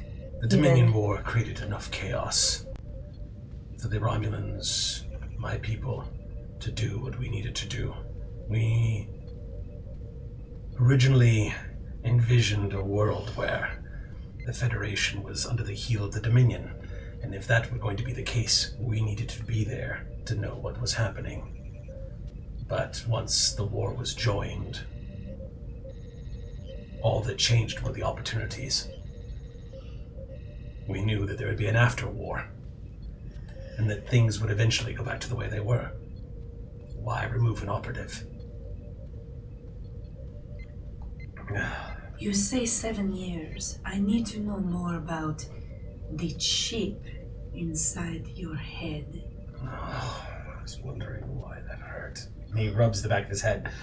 Says, yes. I need as much information as you can give me. They don't tell the agents anything about those chips. How long can your brain survive the deterioration? They don't tell us that either. So you were a ticking time bomb for 7 years, and you didn't even know when you take your last breath. I should say that my poetry has gotten much better, knowing that every day could be my last. He says with a sort of wry smile. There is a standard time frame of 3 years. I know for 3 years I'm safe. We know this from experience. How is his brain now? Like, I obviously have done scans. You've seen that there is a degeneration taking place. We're given 6 to 8 months. Was the Yes. number we got? He's probably going to start having symptoms in the next month or so. They'll start finally showing up. Okay. That's what I'm going to try and prevent. Okay. Yep. Just enough time for us to get close to this character. Yep, just enough time for us to like him. The writer in the movie is like, son of a bitch. I see what you're doing, son of a bitch. He can certainly try. We have you Meet Dr. McCraw. I know, I'm ready. With us, She will the dice. foil The three of all us. dastardly attempts to hurt our feelings. we will reverse From the this, degeneration. the most feelings-destroying GM. There, you have no word now. So, you target me to get to our captain, to get to our ship, which you have now successfully done. What's next? That depends, because there are gaps in my memory. You said you dealt with the other agent? Very briefly. What is my status? You're dead. Didn't you notice? You feel, when you say that, you see he turns and looks at you for confirmation. He says, is that true? This relief. You can feel like he's exhaling for the first time in years, and he leans back and he says, they're safe. But only if the lie is believed. Yes. Starfleet intelligence wouldn't have bought it for a minute. Do you think the Tal Shiar would? Possibly. Why are they endangered? If you were, until now, such a loyal operative. The Tal Shiar employs many avenues, some of them less creative and a little more traditional than others, to ensure loyalty at all times. Yes. But if I'm dead, I died a hero to the Empire. If I'm alive, I am a liability. So why did you ask me to bring you back to them? Wouldn't that put them further in danger than thinking that you were simply gone and going about their lives? I took a chance. Sela has to be stopped. There's a shadow civil war being raged in the Romulan Empire right now. It's divided between two camps, and those who want to see the Romulan Star Empire move forward, and Sela, who wants to consolidate her power and become, I don't know what, the next Praetor, perhaps? I don't know what. Do you think Praetor would be good enough for her? No, I don't. Everything I know about Sela tells me that she would never accept a government that relied upon the opinions and thoughts of others. She's most likely to try to establish herself as a singular power of some kind. An empress. Possibly. The Romulan Star Empire has not seen such a thing in a long time. Wouldn't you be recognized immediately once we brought you back? Let me explain. It was not in my plan to be thought of as dead. I needed to get back to Romulus to save my family. But now that I'm dead, they are saved. All I have to do is stay dead. Captain, I have an idea. With your permission, I could, and of course yours, try and do different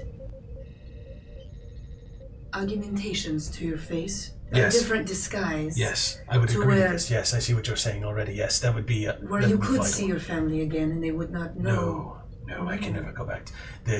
This is too good, he says with a smile. If I'm dead, it's best that I never see them again. They are guaranteed their safety. If I return now, there's a risk. But at least you won't be recognized. That will continue to ensure their safety, and I will take that offer if you are giving it. So where are you looking to go then? Why did you hitch this ride? As I said, I was going to save them. And now that that is no longer a concern of you, Now, change my face and drop me at the nearest port, I suppose. Unfortunately, the nearest port is not going to be happy about a Romulan being dumped on their doorstep. Lucky You for remember him, our destination? And we are en route. I'll let you extrapolate the territory we now move through. I see. Yes. No, I figured. I didn't think you were just going to let a Romulan spy defector just off at the next stop. But worth trying, yes? You seem kind enough. It was worth the ask. Asking is free, I suppose. Captain, Worth the price. you should know. Since you are being kind to me, and since I no longer have a home, so there is no lies between us. My time in deep cover was not clean. I am a Talchiar operative, and there are things I did. I'm not going to specify what, but I will say, before you consider being any kinder to me, you should make an informed judgment. If there's going to be any trust, I might as well be forthcoming. That would be lovely. My decision was not in an effort to be kind. It was more so to keep up the appearance of you being dead. I can't speak for the entire crew, but if he was at Starfleet for 7 years, someone here could recognize him once he's up and about. Right now, he's hidden well enough in the private med bay, but... Well, any surgeries you choose to undergo are purely a factor of your own medical consent. So I leave that to you, but the doctor brings up an excellent point, and I have been asked to put you under deep cover aboard my ship, so we will need some way for you to interact. I could undergo the surgeries with a very select staff captain to where only the senior staff would know of his true appearance. Again. Entirely. Yes. Start thinking of how you'd like to make yourself useful aboard my Ooh. ship. Oh, that. This That's is the like- beginning of many conversations. I understand the kind of work that you did. I'm under orders. For the glory of the Romulan Empire. Or something.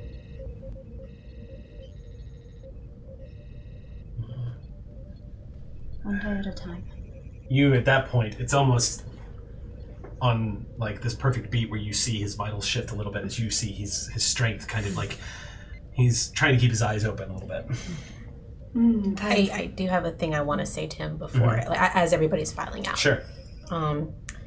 And I just I squeeze his hand again and I go, when you are up and walking about, do not ever approach me from behind again, especially not if my dog is around. You would not want to test my patience. And then I walk out. He watches you walk out. Door closes behind you. Commander, any thoughts? Well, Yeah, do you want to do a psych profile on him since you just spent like a few minutes listening to him? Just doing nothing Yes. but listening. Yeah. So we'll call this a scaling difficulty. Just I'm gonna base the information you get. We'll say it's a standard difficulty of 2, but you can obtain information if you get enough momentum going here. So this would actually have one actually this might be an opposed roll. Oh. No, let's make this a standard difficulty roll. I don't know what Two. What's that? I was He was just saying. opposing. What's that? Yeah. Let's make this a standard difficulty roll. Okay. So Because I didn't ask him any questions, so he Right. wouldn't even know He that wasn't I was really trying. evaluating Yeah. him. You were I was literally saying- reading it. I was staying quiet for a very specific reason. Okay. Unless someone notices you, the more you can observe. So this is going to be an insight command check. No, I didn't want to at all. That's why I Exactly. didn't introduce myself. I looked. I saw. I'm an individual he had never met. Yep. That's Would correct. make him possibly less forthcoming. Exactly. This is going to be an insight command roll. I'm Difficulty here 2. to be the dazzler. Take the momentum. Take the one momentum. Insight, come on. And Yep. your focuses are Power. definitely going to apply. Yes. Yes. And cultivating talent, maybe. yes, but that is a social conflict when we did not have one. That's true. It was not conflicted. Except for that little bit at the end. And you're good on And take an foci extra for But not this. with me. I know. Yeah. Yeah. You already have foci, so you The don't dude need held my, a phaser to my Take the back. extra die. collaboration. Momentum So is yeah, not gonna let want to that grab one for sleeping cautious? dog Yes, you have. Yes. Perfect. For cautious? Oh, I grabbed one for the momentum. Momentum. Right, and it buys you the thing anyway. Oh yeah, because you're cautious medicine, not cautious command. My bad. All right. Yeah. It's alright, I'm playing cautious command.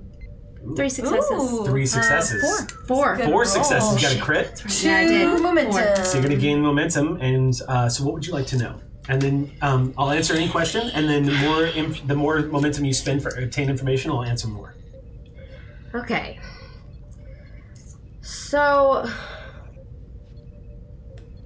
it's so interesting. Okay. Well, I wouldn't mind this being. Could this be sort of a Conversation? conversation? Sure. Um, Absolutely.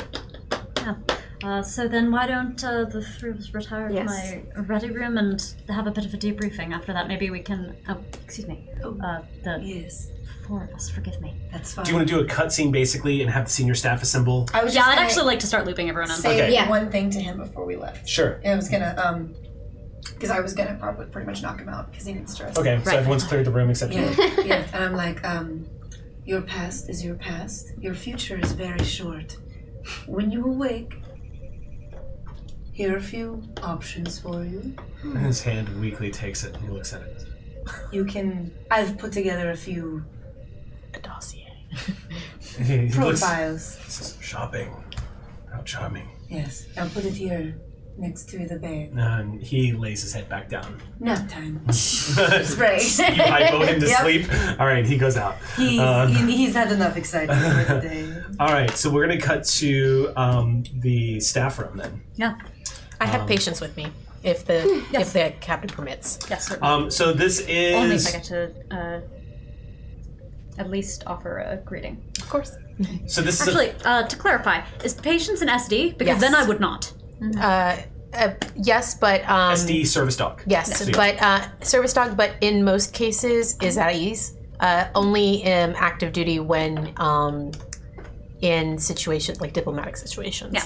I think still out of practice now. If you ask, then I'll say yes. It just, yeah. Yeah. So this room is it's essentially think of it as like an upgraded, more modernized version of the senior staff meeting room in TNG. Just like in any Galaxy class, there is a long lacquered, glossed black table with chairs lining it and a view screen up at the front of the table. Everyone assembles in the room, takes a seat. You see Prawl gets into his seat and straightens his uniform as he sits down. And you can tell from the seriousness on his face that he has an idea of what this is probably about. And everyone gets quiet as you all assemble. Yes, I will debrief the group as to what's Okay, so happening. everyone is basically told about the conversation that just happened in sickbay. Takes about 10 minutes of going back and forth, clarifications and whatnot, and then there's a silence that falls over the room.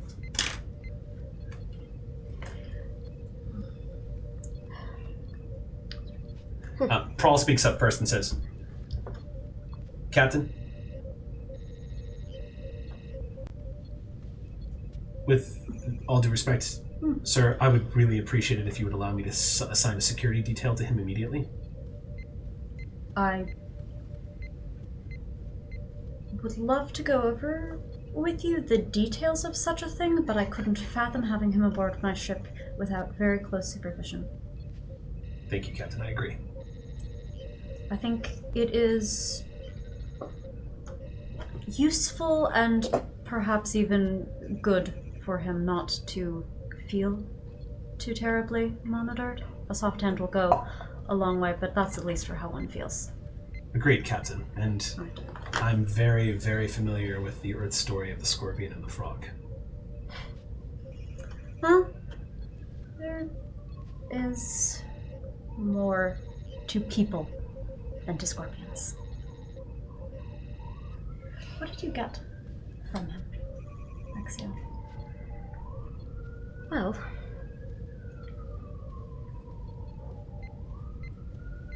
I believe you've read him before, and To a certain extent, he feels incredible amount of much. Yeah. I don't exactly know how to put it more eloquently than that. He swings wildly between some very interesting emotions, but what is overwhelming so far is his sense of relief. So you would say he believes what he's saying? I think so. He exhaled. Not just physically, but emotionally, mentally, for the first time when we told him he was dead. I think that he believes that he is safe and his family is safe now. And Doctor, you were following his vitals if he had been lying. Yes. He seemed to be telling the truth as far as I could tell. If you don't mind, Commander Lieutenant? Lieutenant. Like the city, Lacat. It's not Lieutenant Commander. It's Lieutenant No. Junior, right? We have Lieutenant to Lacat and Chief Tech, we must very quickly figure out what we can do to reverse some of the effects of that ship. He had it in his head for, it seems, over 7 years. So his time is already very limited. I don't even know what skills he'll have to where we put him on the ship, but we must monitor him closely because... No disrespect, Doctor, but is it worth our resources to try to help this person? I mean, you yourself have said that they have a limited time left to live. What are the end goals? What are our orders? So, imagine an intelligence operative who had worked in highly sensitive Starfleet locations begins to experience cognitive impairment and disinhibition about the things that he has seen. I think the security risk is self-evident beyond, purely the humanitarian benefits that the doctor's naturally most concerned with. Yeah. Captain, if I may, then why would we continue to have him on our ship unless it is a direct order? What is the end goal? Are we taking them to the It is, in fact, Shackletons? such an order. I believe I'm ordering it. Yes, Captain. I understand. I wish I did. For me, I took a promise and a vow to heal, and he is my patient, and that is all I need to know. What priority would you rank this as, Captain? This is a man's life and well-being. That's the priority. You're sensing anger from Prawl. He's doing an excellent job nodding and supporting what the captain is saying. That is not how he's feeling. It's overwhelmingly powerful. Prawl is raging right now inside and keeping a damn good poker face about it. Vren, on the other hand, is just kind of like nervously listening to all of this and tapping his fingers together. He hasn't said a word, but Vren seems nervous. Commander, did you sense any hostility or anything? I do. Okay, I'll ask one question. Okay, ask a question. I latched onto when he particularly labeled us as kind, and kept using words such as gullible and things like that. He did correct himself and described you as selfless, but he still chose those words first. Yes. And I would like to have read those moments. What was the underlying intention of using those first? Was that routine and repetition of or is that still a possible... You got the impression he overplayed his hand and then corrected immediately when he saw the effect it was having on the ambassador. Yes. Great. So that's one. Which would indicate that he values the ambassador's good opinion, or he's trying to play you. That's ambassador, but when he said kind, he also said... Yeah, also said it to Asare, which he had absolutely no basis to do. Correct. Yeah. Yes, he has only information that it was orders and not kindness. So what was that read? What was that question again? What was he trying to get out of calling Asare? Why did he call Asare kind? Oh. You get the sense that he was trying to appeal to the Starfleet uniform. Yeah, of course. Of course. It worked for me. He is basically... he is basically... I'm told Using they're all born these every little minute. tricks. Yes. Yes, he's basically, you guys are going to be nice to me, right? Because you got that shiny little chevron on your chest. So you Yes. guys are going to be nice to me no matter what I've done. And he was kind of like, that was a very subtle pat on the back for being a good Starfleet officer and not spacing him, is the impression you got from him. Yeah. Okay. If you want to know any more, it's a momentum spend. I would. More about the agenda, because he's fronting like he doesn't have one. He definitely has. And That obviously, was my he next has. Yeah, so there you go. I have That's possibly two. Well, we have possibly Yes. two. Yes. So then my next question Okay. is yes. When the ambassador brought up, what is your plan next? He seemed to say nothing except, "Yay, I'm dead. Drop me off at the next port." No. Um, No. We don't do that. Your impression from body language and the way he responded to that was a quick compensation for the fact that he has no idea what he does now. Interesting. It sounds like the impression you got was his first instinct was, I need to get out of Starfleet custody. Sure. Of course. But you don't feel like he really had a motivation. He doesn't seem to have an end game. He literally was like, the impression you got from him is he really doesn't know what to do next. Okay. Next question. He clearly seems incredibly shocked that he is still alive, and so doing, checking his scars and his body. Am I to ascertain that he believes, possibly, that his assassination was flubbed on purpose for this exact reason? Yes. He seems suspicious that he's alive. Of course. He should be dead. He seems very suspicious that he's alive. I don't think he should be dead. So, how do we find what he is a carrier for? Sleeper or equipment? What has that chip told us? So far, trying to decrypt and diagnose a Tal Shiar chip has not been easy. And at the moment where you are in breaking that thing down is nowhere. It's going to be that. Well, let's put it this way: that is a separate extended task. Okay, great. Its time increments are going to be weeks. Yeah. Well- Well, we've got weeks. Yes. So we can work that out. We will Great. need to start getting that party So we've started. got I'll say Thank you. Thing. Yes. So if whether or not he knows his own agenda, he clearly has one.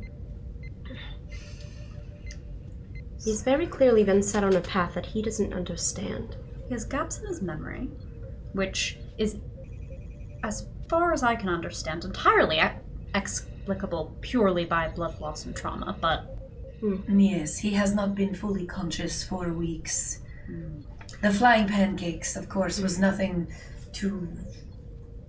of importance as far as I can tell. and we understand there's already some level of cognitive impairment to be expected with the removal of that chip. Nonetheless, if you are implanting a subliminal directive, I think you might lose a bit of time.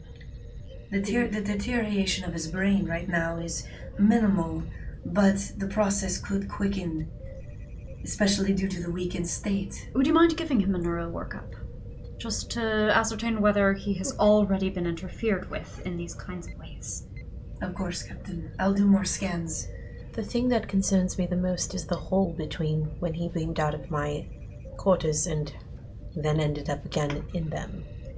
We have many questions for him, from his intelligence, career, and otherwise. We should count those among them.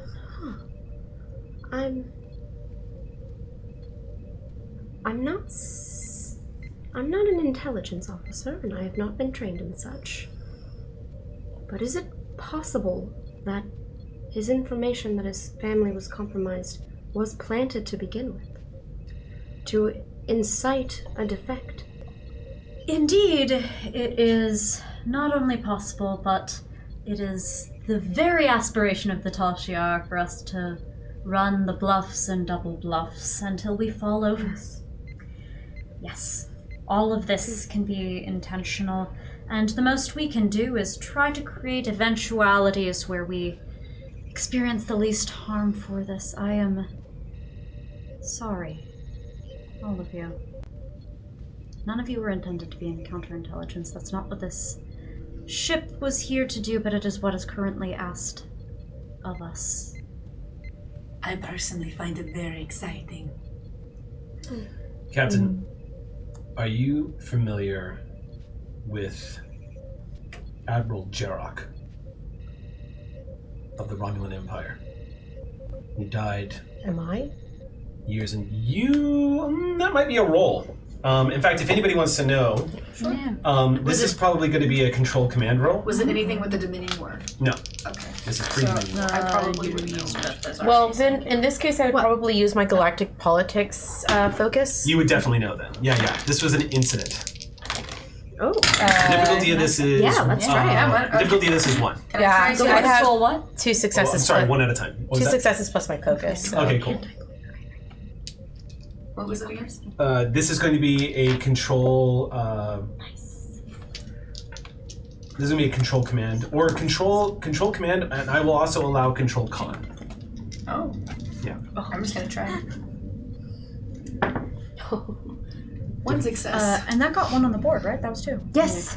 Yeah, I had 2, yeah. Okay, So, we we've- have 2 on the so how, board. yeah, how much momentum did that just generate? For everybody? 2 total momentum for the party, and 1 complication from the lieutenant. Of course. James. What? James is All right. off doing I'm other just going stuff. Just Jane's way! Because of where we're at in the narrative, I'm just going to use that to pull a threat. Great. Way to go, Jane. So, for those of you who succeeded, you immediately, and since enough of the majority of the party succeeded, Yeah. this information becomes disseminated immediately. There was an incident with the USS Enterprise years ago with an Admiral Romulan who defected to the Empire. It was later discovered that that this Admiral defected to the Federation with news that the Romulan Empire was about to launch a full-scale invasion against the Federation, and he was trying to stop a war. The whole thing turned out to be a ruse to lure the Enterprise into the neutral zone Yes. and destroy it. When he brings that up, it actually led to the Admiral's death. He committed suicide shortly after that when he realized that he was used as a tool for his own government, and he would never see home again. He brings up Admiral Jarok and just says, Captain, I'm not telling you anything you don't already know. You served in intelligence. This is something you're more skilled at than any of us here at the table. But just to add another voice, Always. trying to guess the motives of a Romulan, there is truth in their fiction and fiction in their truth. There's not going to be any discernible way to understand exactly what's happening until the endgame is in sight. Which is why I recommend 2 courses of action. One is keeping him imprisoned until he can be handed over to the authorities. And I understand that that would put his family at risk, but this is someone who has likely killed multiple Starfleet personnel, and who knows how many civilians in this course of his mission in 7 years on Earth. I, for one, would not have a problem seeing that kind of person brought to justice. The other one is, of course, we fulfill the orders that you have mentioned, Captain, which, of course, we will do to the fullest extent of our ability. Yes. In which case, I would like to put a detail on him that is also undercover. That was going to be a question. We have his file, yes? Can we see his strengths? Where was he in Starfleet? What was he doing? Where will we put him on the ship? What detail to where we could keep a close eye on him? At least under one of the senior staff, I would recommend at least. What was his intelligence cover from the file that I read? He was one of the civilian maintenance workers at Starfleet Command. He actually worked in the engineering bays, so he has technical expertise. Oh, dear.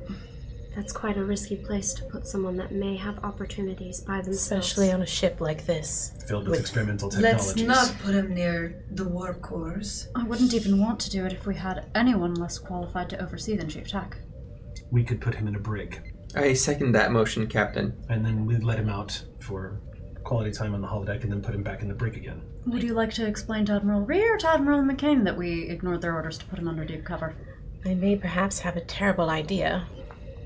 Not that I'm for or against. Oh, sorry. Did you have an idea? Go ahead. Exia. I was just going to say that with his knowledge of the Romulan Empire and his substantial experience bluffing his way through multiple and numerous encounters with all kinds of people, he might be of use in my department. Captain, with the surgical procedures, cover as a prisoner is still cover. It's quiet for a moment when suddenly you hear Vryn go, "This is crazy." Do you And have that's any it. thoughts, Lieutenant? Oh no, Captain. Sorry, no. This No. is just. This is wild. But please, you're a pilot. I'm told you flyboys tend to follow your gut. Yeah, we tend to follow our gut. What's it telling you right now? Really? I asked. Well, Captain, sometimes you find yourself in a maneuver and you really just don't know how it's going to go until the maneuver's done. But there are moments where it's not always the best idea to pull up the moment you see danger. Sometimes you got to ride a stream until you find the wind and then, well, use the gravitational pull of an asteroid to slingshot yourself as opposed to maybe trying to resist the pull, as it were. I did not understand any of those references. I'm just saying maybe the thing to do is make him think like he's got one over on us and see what he does. Give him a sense of confidence. I can't believe I'm going to say this. I actually agree with Ren. I think we should ask him where he wants to be positioned and see what that tells us. You're agreeing with me? Let's move on from that. Is she a changeling? And Prawl immediately goes, "That is not Funny. funny, and I never want to hear you say that again, Lieutenant." And you see Vren immediately, like, his antenna react a little bit, and he goes, "Sorry. Sorry." I think that's an excellent idea, Lieutenants. I think we should absolutely ask him where he wants to go. I think we should also have a sense of where we want to put him. Regardless of where he goes, Captain, I would like for him to check in daily with both Exio and myself for daily scans to keep track of his deterioration. I also wouldn't mind mandatory counseling. I think it's absolutely required. It's a traumatic thing, near death. Absolutely. Lieutenant Commander Prawl, where do you think you could best keep an eye on him? From what position? On the Ross? Yes.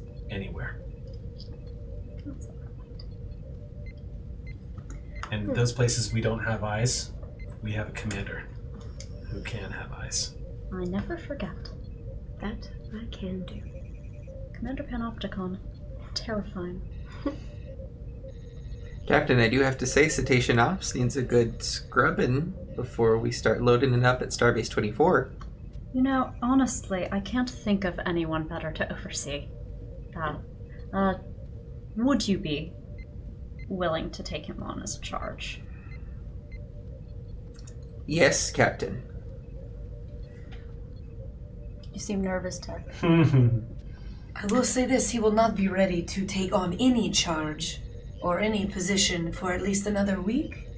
And also, I would like to make sure that he will be unrecognizable by the rest of the crew, just in case anyone recognizes him from Starfleet.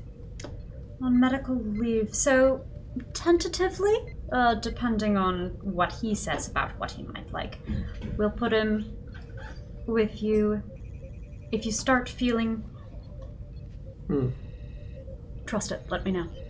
Understood, Captain. We've got a new member of our janitorial staff. Well, he did do maintenance. Nice. Anything else? Just requesting to go on record, Captain. With your permission, I'd like to go on record saying that I believe the best course of action is throwing him in the brig. Under other circumstances, I would see all the logic in the world of that. I still do. Certainly the most cautious choice. But we have an opportunity here. Intelligence opportunities, if nothing else. But frankly, the more, as Lieutenant Lookout suggests, we could lull him into... You're cut off in mid-sentence because there is a... And everyone can actually feel through the inertial dampeners immediate deceleration. I go to the console. Yep. As you watch... I blip to console as well. Yeah. As you watch, and the ship immediately goes to yellow alert, just like automatically on instinct. And as this happens, you watch as the starfield outside goes... And the ship comes to a dead stop. What's happening to my ship? I need a report. Blip to this bridge.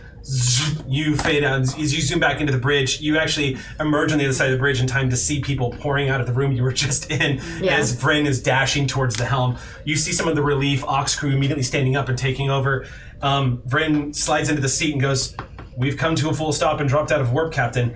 And then that's when you hear on the intercom outside, you hear immediately chirping up and you say, "Chief?" What's happening? You hear your assistant's voice.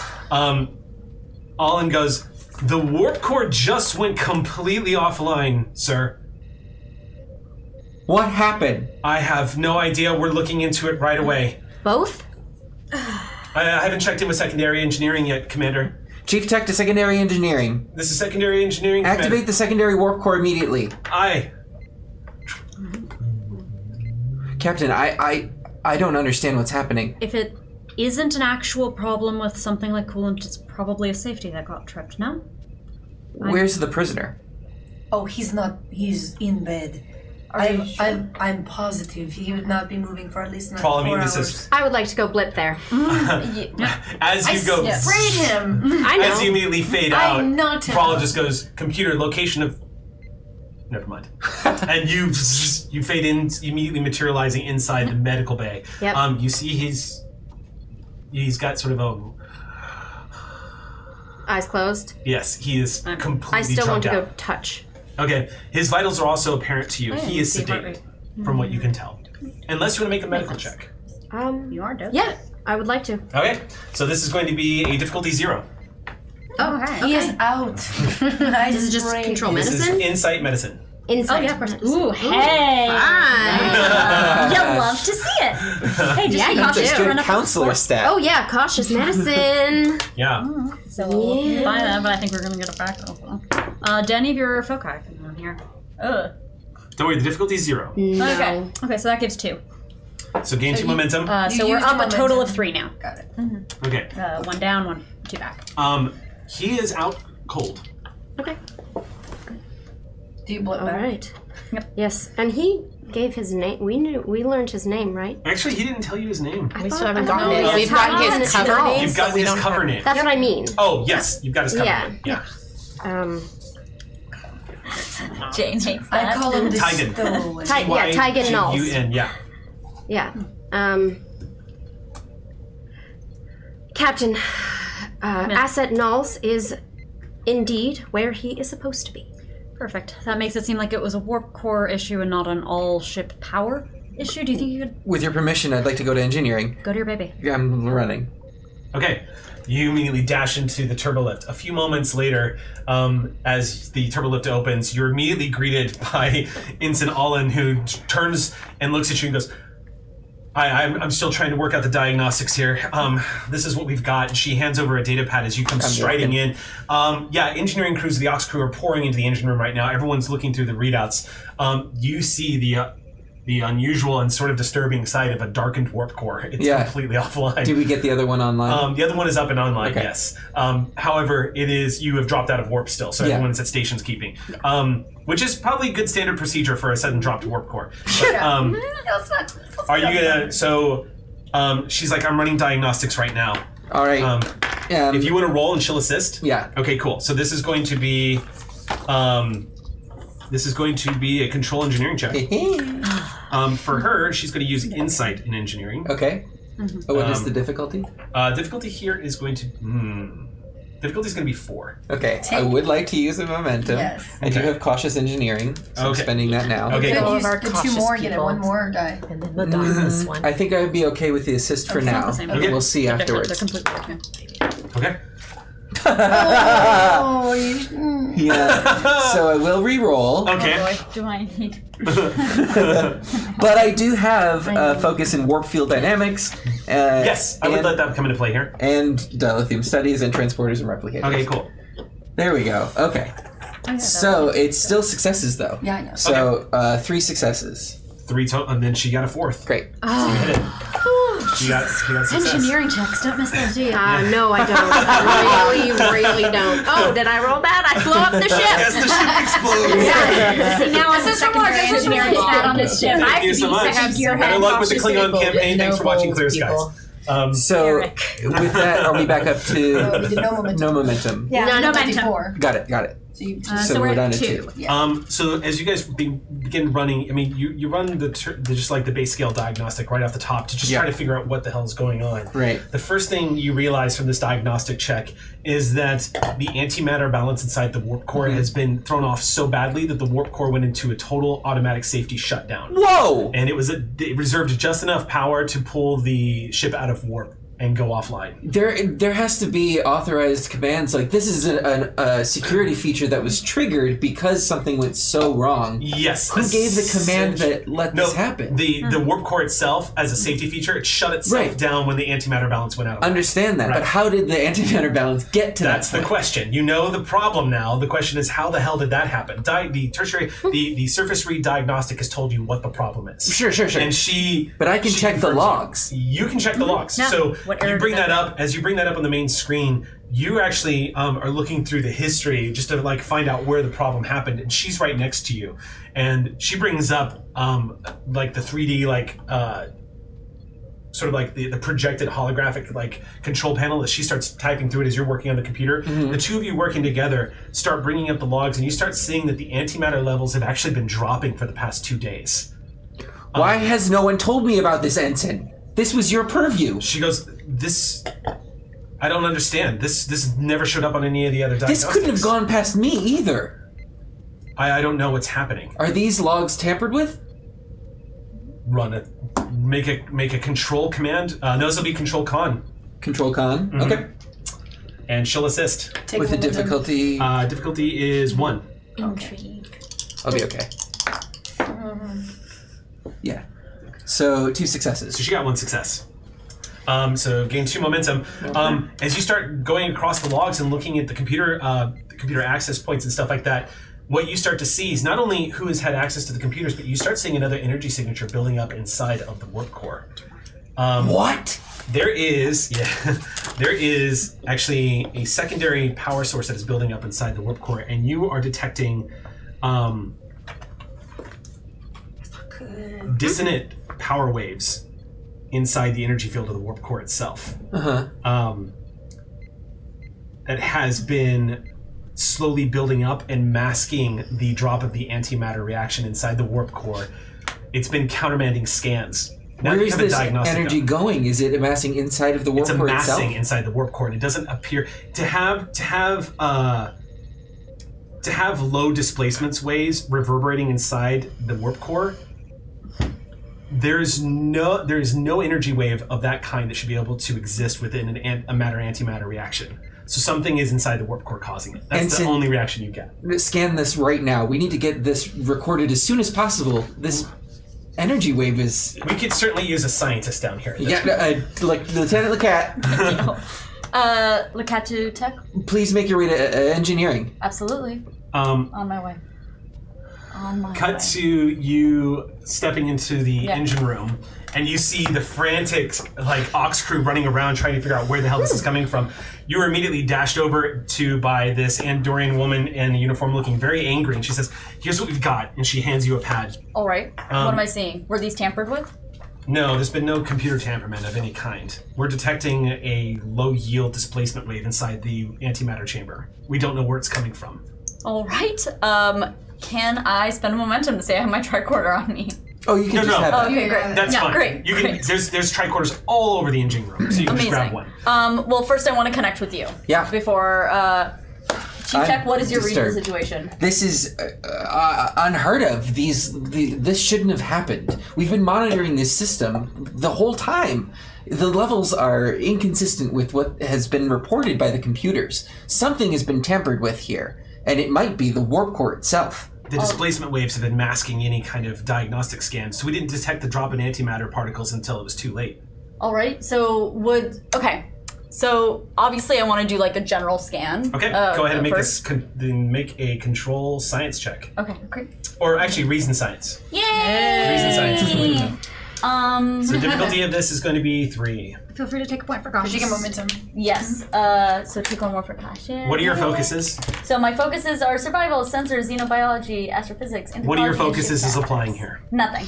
No, one of your Oh, one focuses mine. applies. Wait, can you read those again? Read it again. Survival, I know which sensors, one. xenobiology, Yeah, astrophysics. I think we do. I think I might need to go down there. But we do not know. Let's make that roll. Just make the roll. Make the roll. make the roll. Star Trek roll. long enough. Go ahead and roll. Oh my god. Okay, Yeah. wait. No. Good. Good. The Yeah. 2 successes, right? No, that should be 3 because this was reason Oh, no, science no, and you're it's a number 17. Yes. And you were using a tricorder. And you're in a focus. And you were using a tricorder, Yes. which will lower the difficulty. which will lower the difficulty. So the difficulty was what? It was 3, so It was now 3 it's down 2. to 2, and you have 1, 2, 3, 4. So 2 more momentum. Yep, 2 back we on the have board. 5 momentum. You feel a chill run through your body because there is in fact a life form inside the antimatter chamber where no life should be able to exist. And that's where we're going to go on our break.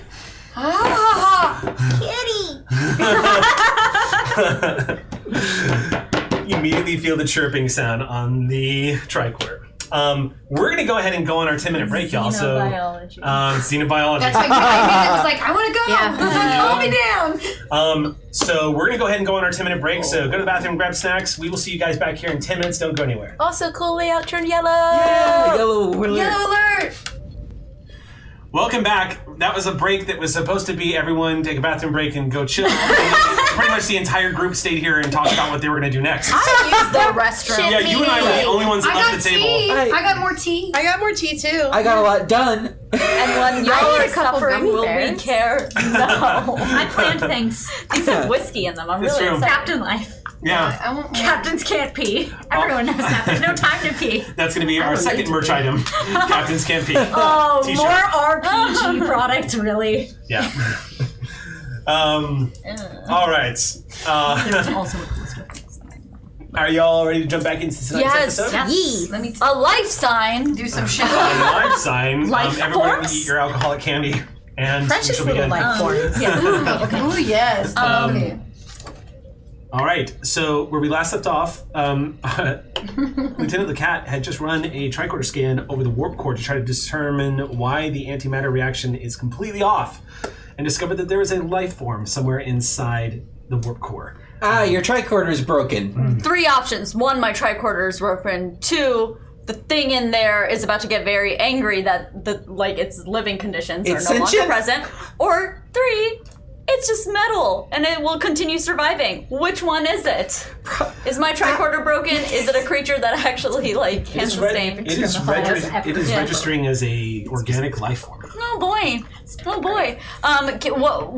What else am I getting from this read? It's organic. Is that all it tells me? If you want to spend momentum, I Yes. will let you do obtain information. I would love to obtain an info. Okay, so burn a point of momentum. What would you like to ask? And I will give you the answer. So basically, I would like to know. I'm assuming my tricorder is not broken. So under the Do you want circumstances, to run a diagnostic on the tricorder?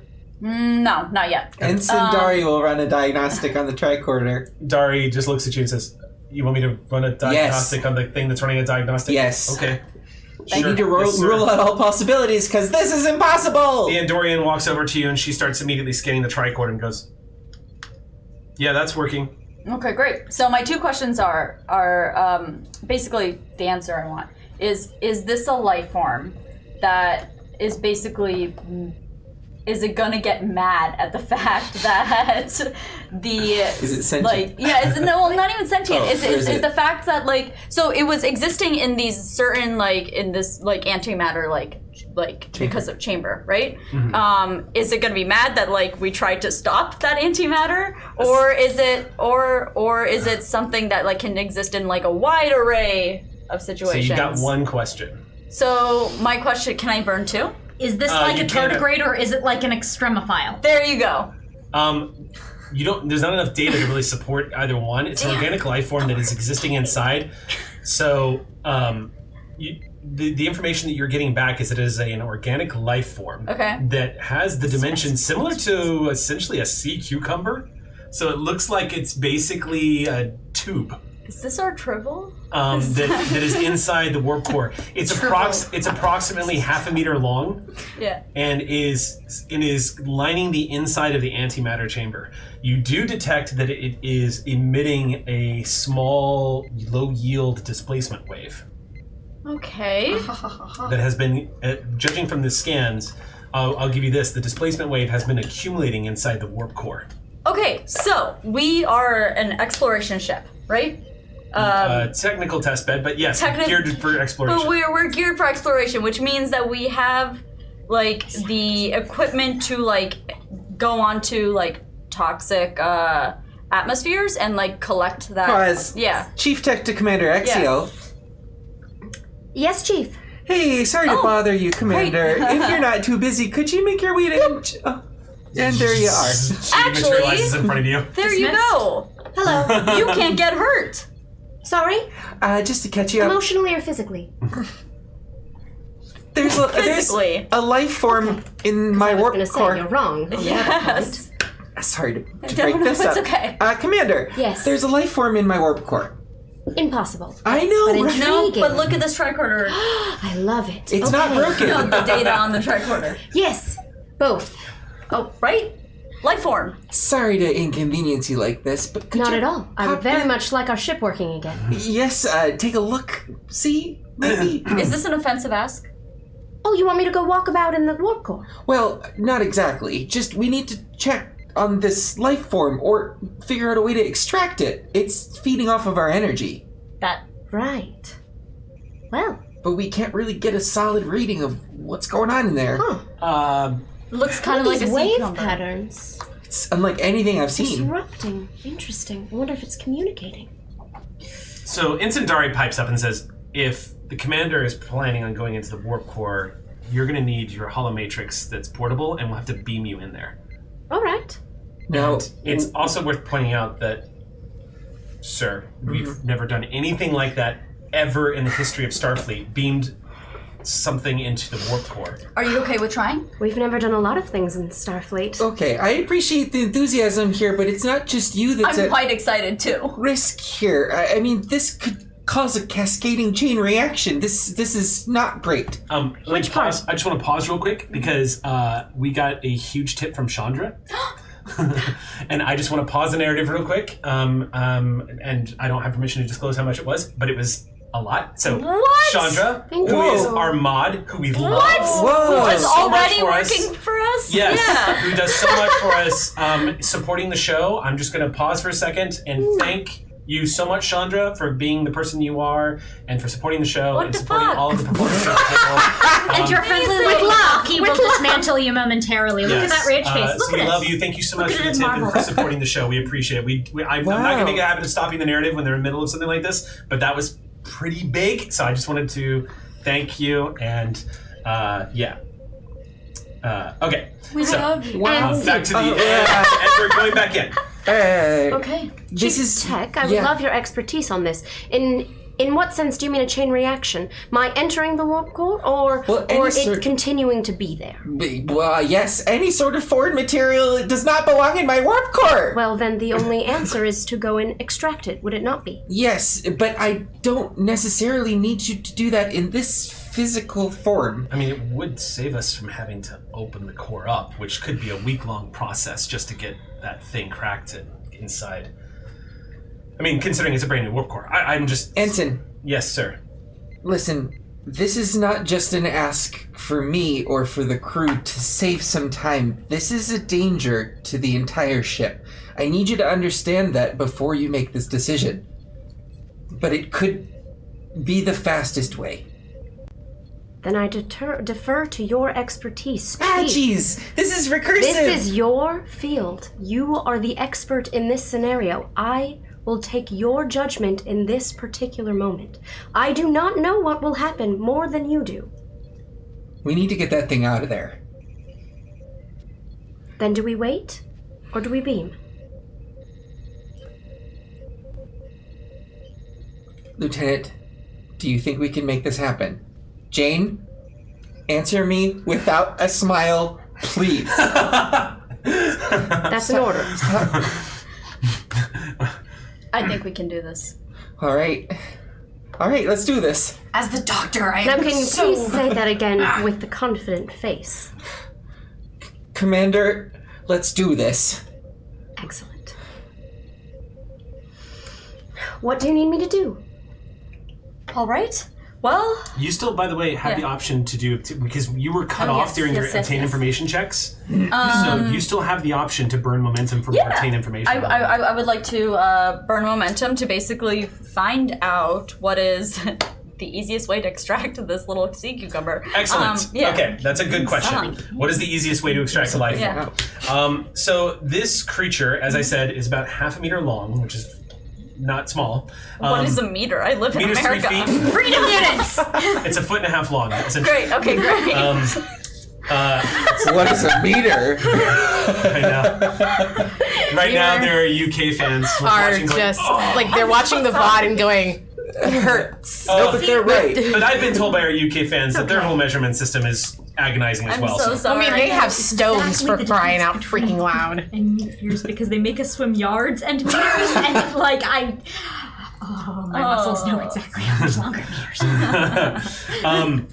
So what you get, first of all, with that obtain information, what you discover as you run a quick scan, trying to figure out the quickest way to extract this life form, is that the longer the antimatter has been disconnected from the chamber, the longer that the warp core has been shut down, the more you have noticed low yield displacement waves are building up inside the warp core. Yeah, that's bad. So we need to act fast. That is. But that doesn't tell me how. To finish the thought, dying? what you get is the longer it goes without antimatter, what you're getting is there is a bigger buildup of low yield displacement waves. Great. Displacement waves inside a warp core could destroy the ship. Great. No, so it is angry that we turned off the like, you know. What? No, okay, It's either nothing. angry or very scared. We're very scared. That's a good way. Why does this thing have emotions? Because it is clearly possibly sentient. Listen, Scared, we got not angry. got a limited Possibly. time There's only one way to find out. here. Great. Okay. That's gonna be fan art. Okay, so, but in terms of like extracting it, the easiest way is for them to just blip in there. Yes. Right? Blip out? Yes. The displacement waves are preventing us from beaming it out directly. I would need assistance as there is not a holographic emitter inside of there.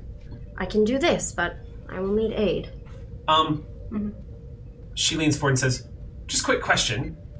What happens when we get it out? Like, if it can exist in an antimatter chamber, what happens to it when it's no longer in that environment? So, When I'm in there, we might have better information to answer that. Okay, that's a good point. right, and we are an exploration ship, so I'm sure that we have the materials to contain such. We can replicate the antimatter chamber, create Right. a cage of sorts. Right. But I think it would be stupid for us to have gone into vast unexplored space without having, like, actual containment, right? Like, Listen, we're not going anywhere with that thing in there. No, I'm asking you as a GM. Oh, Containment fields, yes, but Yeah. containment fields specifically designated for life forms that are living within an antimatter chamber, that's probably going to have to be jury rigged. Okay, got it. That is not a Right. standard. That is Okay. not a standard containment. Okay, fair. So the ensign looks at you and says, "Commander, you want me to beam you into the warp core?" Yes, I would love some assistance. Can I get your help with that, Chief? 'Cause, yeah. Actually, we have a transporter chief. I'll just contact the transporter chief. Yeah, but I'm still going to help. Okay. I'll roll for Ross. I have a focus in roll for Ross. transporters. Roll for us. Now Okay. would be a good time to start. It's computers engineering for beaming, right? What's that? Computers engineering for beaming? Computers engineering. So you hear Auron reaches out and contacts your transporter chief, and guess what? You're getting a new NPC. It's happening. Your transporter, the main transporter chief. His name is Noor, Noor, Ooh. Kashgari. Kashgari.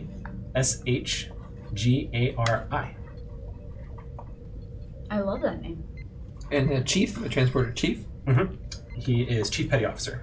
He is below you in rank, but transport chief. And she chirps into him immediately and just says, Chief Kashgari, and you hear, this is Kashgari, go ahead. And he says, we have an unusual request, but we're going to need your expertise. Would you mind reporting to main engineering? We're going to need to do a site-to-site, and it's going to be a little tricky. Bring the kit, Kashgari. Yes, Chief. A few moments later, transporter opens. A gentleman, about 5'8", chic man, comes stepping out of the transporter, rounds the corner with a kit in his hand. Human? Looks like, Seek, I guess is the correct way. Seek is the correct way of saying it. Rounds the corner, very well shaved. He spots everybody here congregating and all the craziness that's going on here in the engineering room. He rounds the corner with one of these kits that the engineers typically carry with them, wearing the golds of operations of the of enlisted. And he stops when he sees everybody and just says, "Oh, this looks very serious. What's going on?" We don't have much time. Right. And he moves over and says, "Where are we transporting to?" Inside the warp core. What are we transporting inside the warp core? Hello, we haven't been properly introduced yet. Commander! Oh, it's a pleasure to meet you. He extends his hands and says, Commander, what are we transporting inside the warp core? Oh. Hello. We are transporting the commander.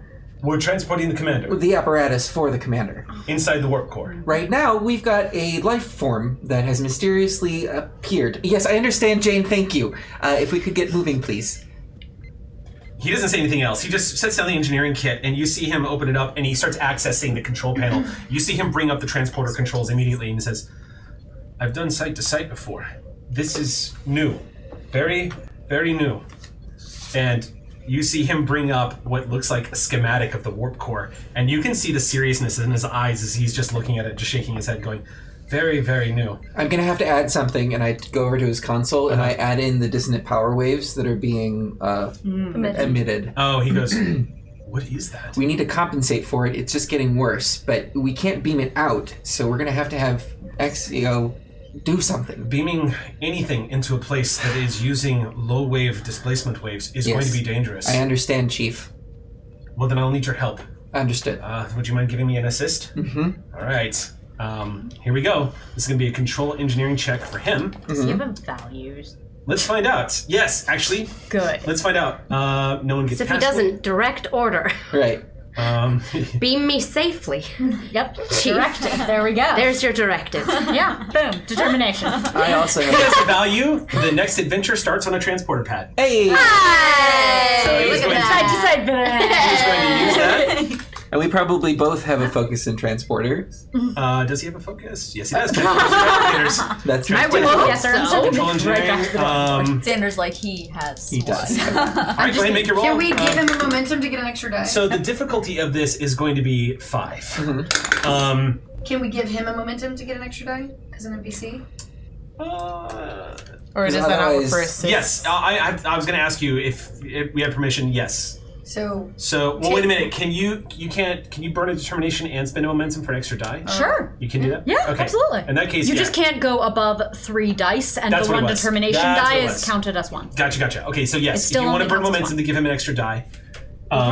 And then he's already got I'm allowing him to apply his determination, so he's already got 2 successes from crit. Did you use one? Go ahead and make your roll. I do. Okay, A succeed. we're down to 2. What is that? A success. A success. So that's 2, so that's 3. Look what I rolled, Bonnie. Just so you know. Oh no! I rolled an 18, a 19, and a 12. Fucking Christ. Oh, you did. You rolled the 18 and the 19. It's all right. I've got you on the 20. The USS Ross. Doing great for us today. What'd you get? A The natural Ross 20. gets it? Yeah. The Ross gets the 20. The Ross gets the 20. It's the bad. I hope you have a backup character, Gina. I don't need one. I have backups. Look, I am my own she's a backup technical character. test, but she's quirky. We all might need backups. Okay. So Well, your ring so good. Yeah. is beaming in there with you Yeah. because you don't have. There's no hollow There's no emitters inside. emitters in there. Warp core, obviously. You watch Exio begin to beam out, and he's following and goes, There's a reaction. Stop the transport. We're in mid-transport. I can't, let me see if I can bring her back. And he starts activating, so with a complication, oh man. And that wasn't even a success, was it? No, it wasn't, it was failure with complication. Failure with- Right. You see him playing the L cars. He pulls some of these data pads, these like data readouts across the screen in front of him, and you see him working furiously. And the transport completes, and he looks at you and says, "I couldn't stop the transport." It's fine. Exio, you appear inside the transporter pad, or rather, I'm sorry, inside the intermix chamber. Okay. The first thing that happens the moment you enter the intermix chamber is your entire body distorts completely as the hard light waves of your holographic form is being warped by the displacement waves. And Can I feel that, or do I only no, see it? you're only aware of it because your emitter starts to immediately fizz. It starts to short. You can feel it starting to give way. In a few seconds, if they can't beam you out, this transporter ring, it's going to go offline, and it's going to be lost here inside. Recoverable, possible, but that's going to be determined whether or not they can pull you out. But right now, failure with complication inside the warp core. Okay. Your body is Then I starting know to I only have a distort. few seconds. I will worry about this later. What do I see?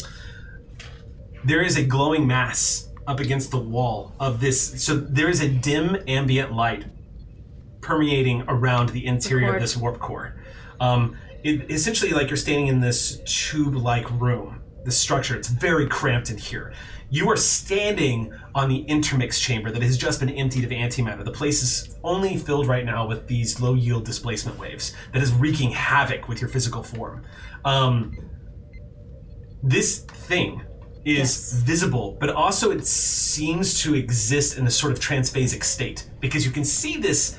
It does, in fact, look quite similar to a sea cucumber. It looks like this sort of strange blobic-like thing that's up against this. His name is Dill. No! Get it out of there! No, Don't we'll name name him it. after an 80s band and it will be wonderful, but no. The thing you're looking at does Yes. not look like a sentient life form. It looks probably like it is some kind of,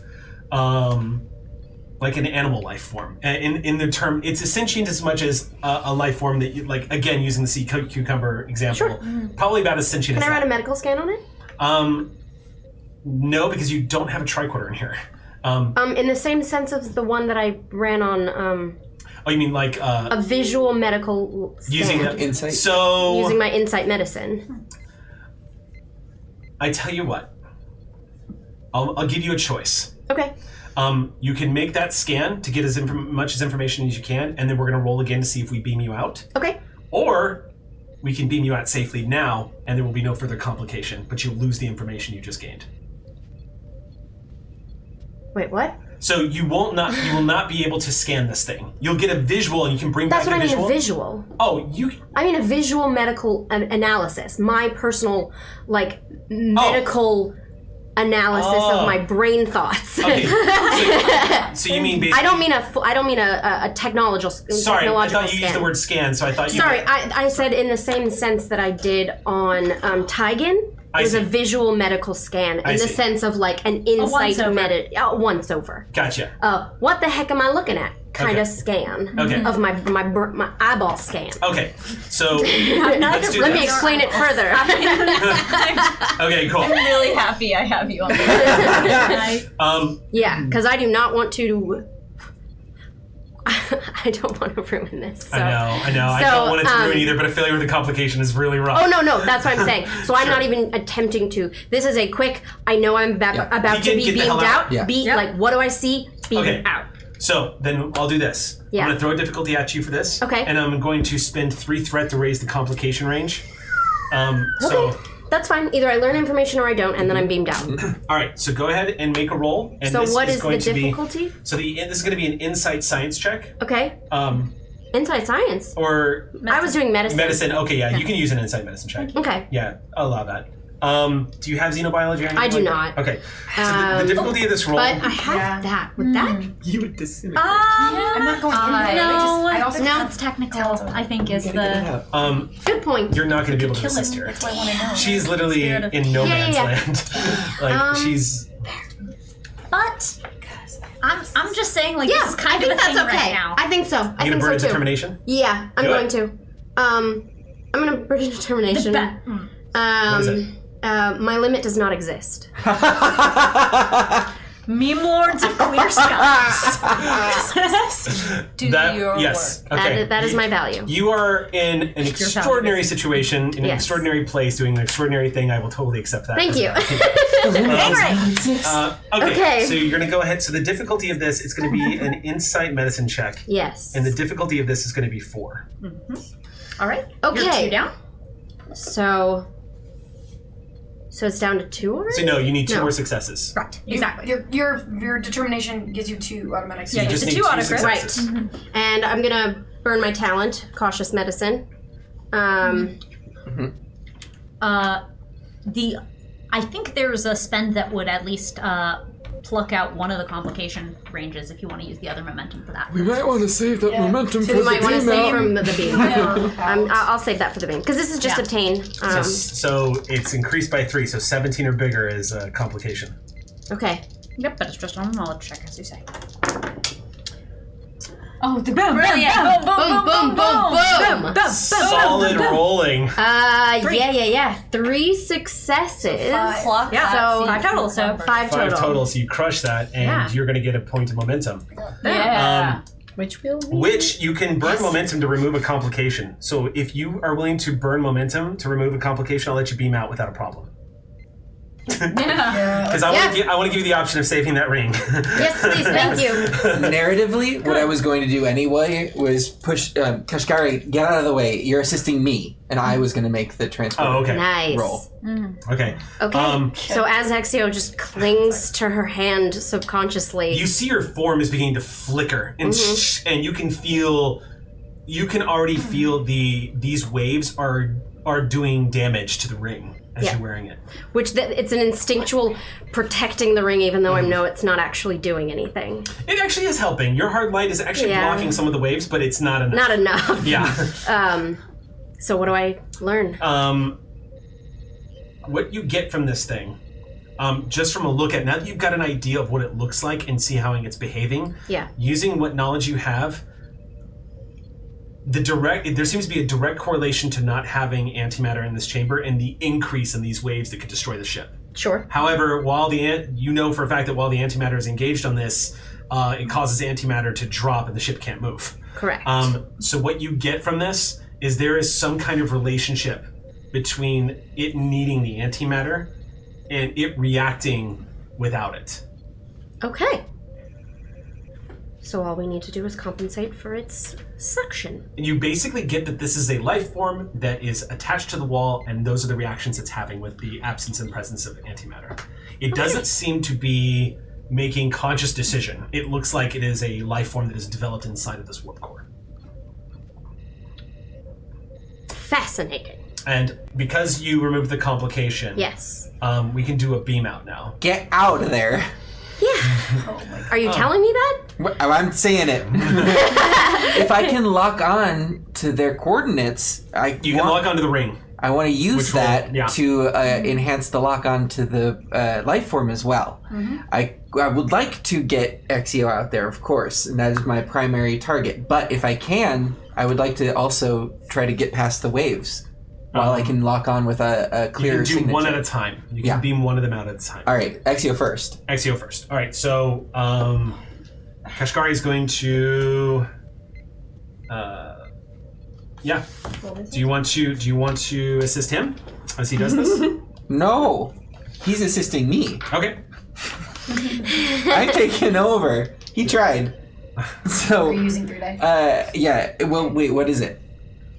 It's control engineering. It's control engineering. Okay. Beaming out of the warp core isn't as difficult, so I'm going to set the difficulty at 3. All right, I'll use one. Okay. And then he's going to roll his Taking momentum. All right. insight and engineering to help you here. And he succeeds. What'd you get? 2 successes. What the critical or the range doesn't? The complication range No, doesn't go down to there's no 17. complicated. Okay. Beaming out is not as tricky as beaming in Got was. You've got a big open space to beam out of. So that's 2. Did I get the assist? And you got the assist. Okay. And 3. Ross also helps. Isn't So it you're 3 gonna because it's a crit? You have a Oh, that's right. You're right. Lovable. So 4 3. successes. So 4 successes. So we Okay, gain cool. one. You're gonna get a point of momentum. Flickering into existence from the transporter beam is Exio. Your hollow emitters inside the ship immediately compensate, but your ring is damaged Turn it as off. you beam out. So it deactivates, and your matrix immediately aligns with the hollow emitters. You were able to bring back the information you learned without losing it. Commander, I need you to report to the captain right away. Kashgari, while we still have the coordinates, let's do this again. What are we doing? We're beaming it out. I would like to assist with that. Can I immediately plug the visual to your computer, so you have an actual camera location as well? Where are we beaming it to? That's all. We gotta get while we have these coordinates. Can I go back to the so you said I don't have a containment chamber that'll like contain this. You'd have to build besides one. this. I have to build one. You need to construct one. Oh, Warp core. Like a shuttle. You might want to bring your doctor in. I'm just saying. Someone call her. but yeah. Literally the only source of antimatter. The I can think of on Cat 2 ship in Mackerel. large matters. Yes. I mean, you can create Yeah. an antimatter containment field is something you can build. Yeah. I mean, it's been done before. You can create a small canister if you need to that has antimatter inside. Right, and so those materials I would know exist on, like, in my biolab? You can Or- literally pull antimatter from the core or the secondary Oh. warp core and create a small containment Oh, field if you want. literally. Oh, Yeah, jeez. just It grab is- it out of the warp core. Yes. Literally just right there. Fuck. If you wanted Amazing. to do that. If I do want to do that. Are you, but you're not in the scene. No one's called me. There's a Okay, life form, then and let's no bring one's you to called the me. scene. LaCatcha Mackerel? Yes. We With some expediency, Yes, Lieutenant! yes. Okay, we have a life form here. Okay, now you want expedience, Chief Tech. Anyway, we have a life form. We need you immediately. I'm gonna ask to be transported down. No. Nope. I'll run. We're busy. I'm pretty quick. Thank you. I have really great reflexes and dexterity. I'm going to I'll reward run. you guys a momentum. Can I take the Jeffries too? As And a- just like fly? As a GM, for purposely not abusing the transporter, I hereby narratively reward you one momentum. We'll take it. I Listen, remember Deck 5. Yes. A Shield of Tomorrow reference if ever there was one. Dun, dun, dun, dun, cut So, scene. I ran. okay. So, it takes you about 5 minutes to get to the turbolift, down to engineering, and out of the turbolift into where everybody else is. You see a very agitated gathering of engineers, and Exio is down here as well. Captain, you have been apprised of the situation at this point since there was a break. Everyone has been apprised of the senior staff has been apprised of the situation. As you enter the area, you see up on one of the digital displays, one of the holographic displays that are up in the main engineering lab, you see a readout that Exio has uploaded from their visual contact with this creature, a life form on the inside of the intermix chamber of the warp core. Curious. That shouldn't be possible. We made that assertion as well. Okay. I'm gonna start building a containment chamber while they're figuring out that stuff. Yes, I Okay. see. I see the waves coming off the creature. How can we contain this without harming it? I'm not concerned with harming it or not. I need it out of my warp core.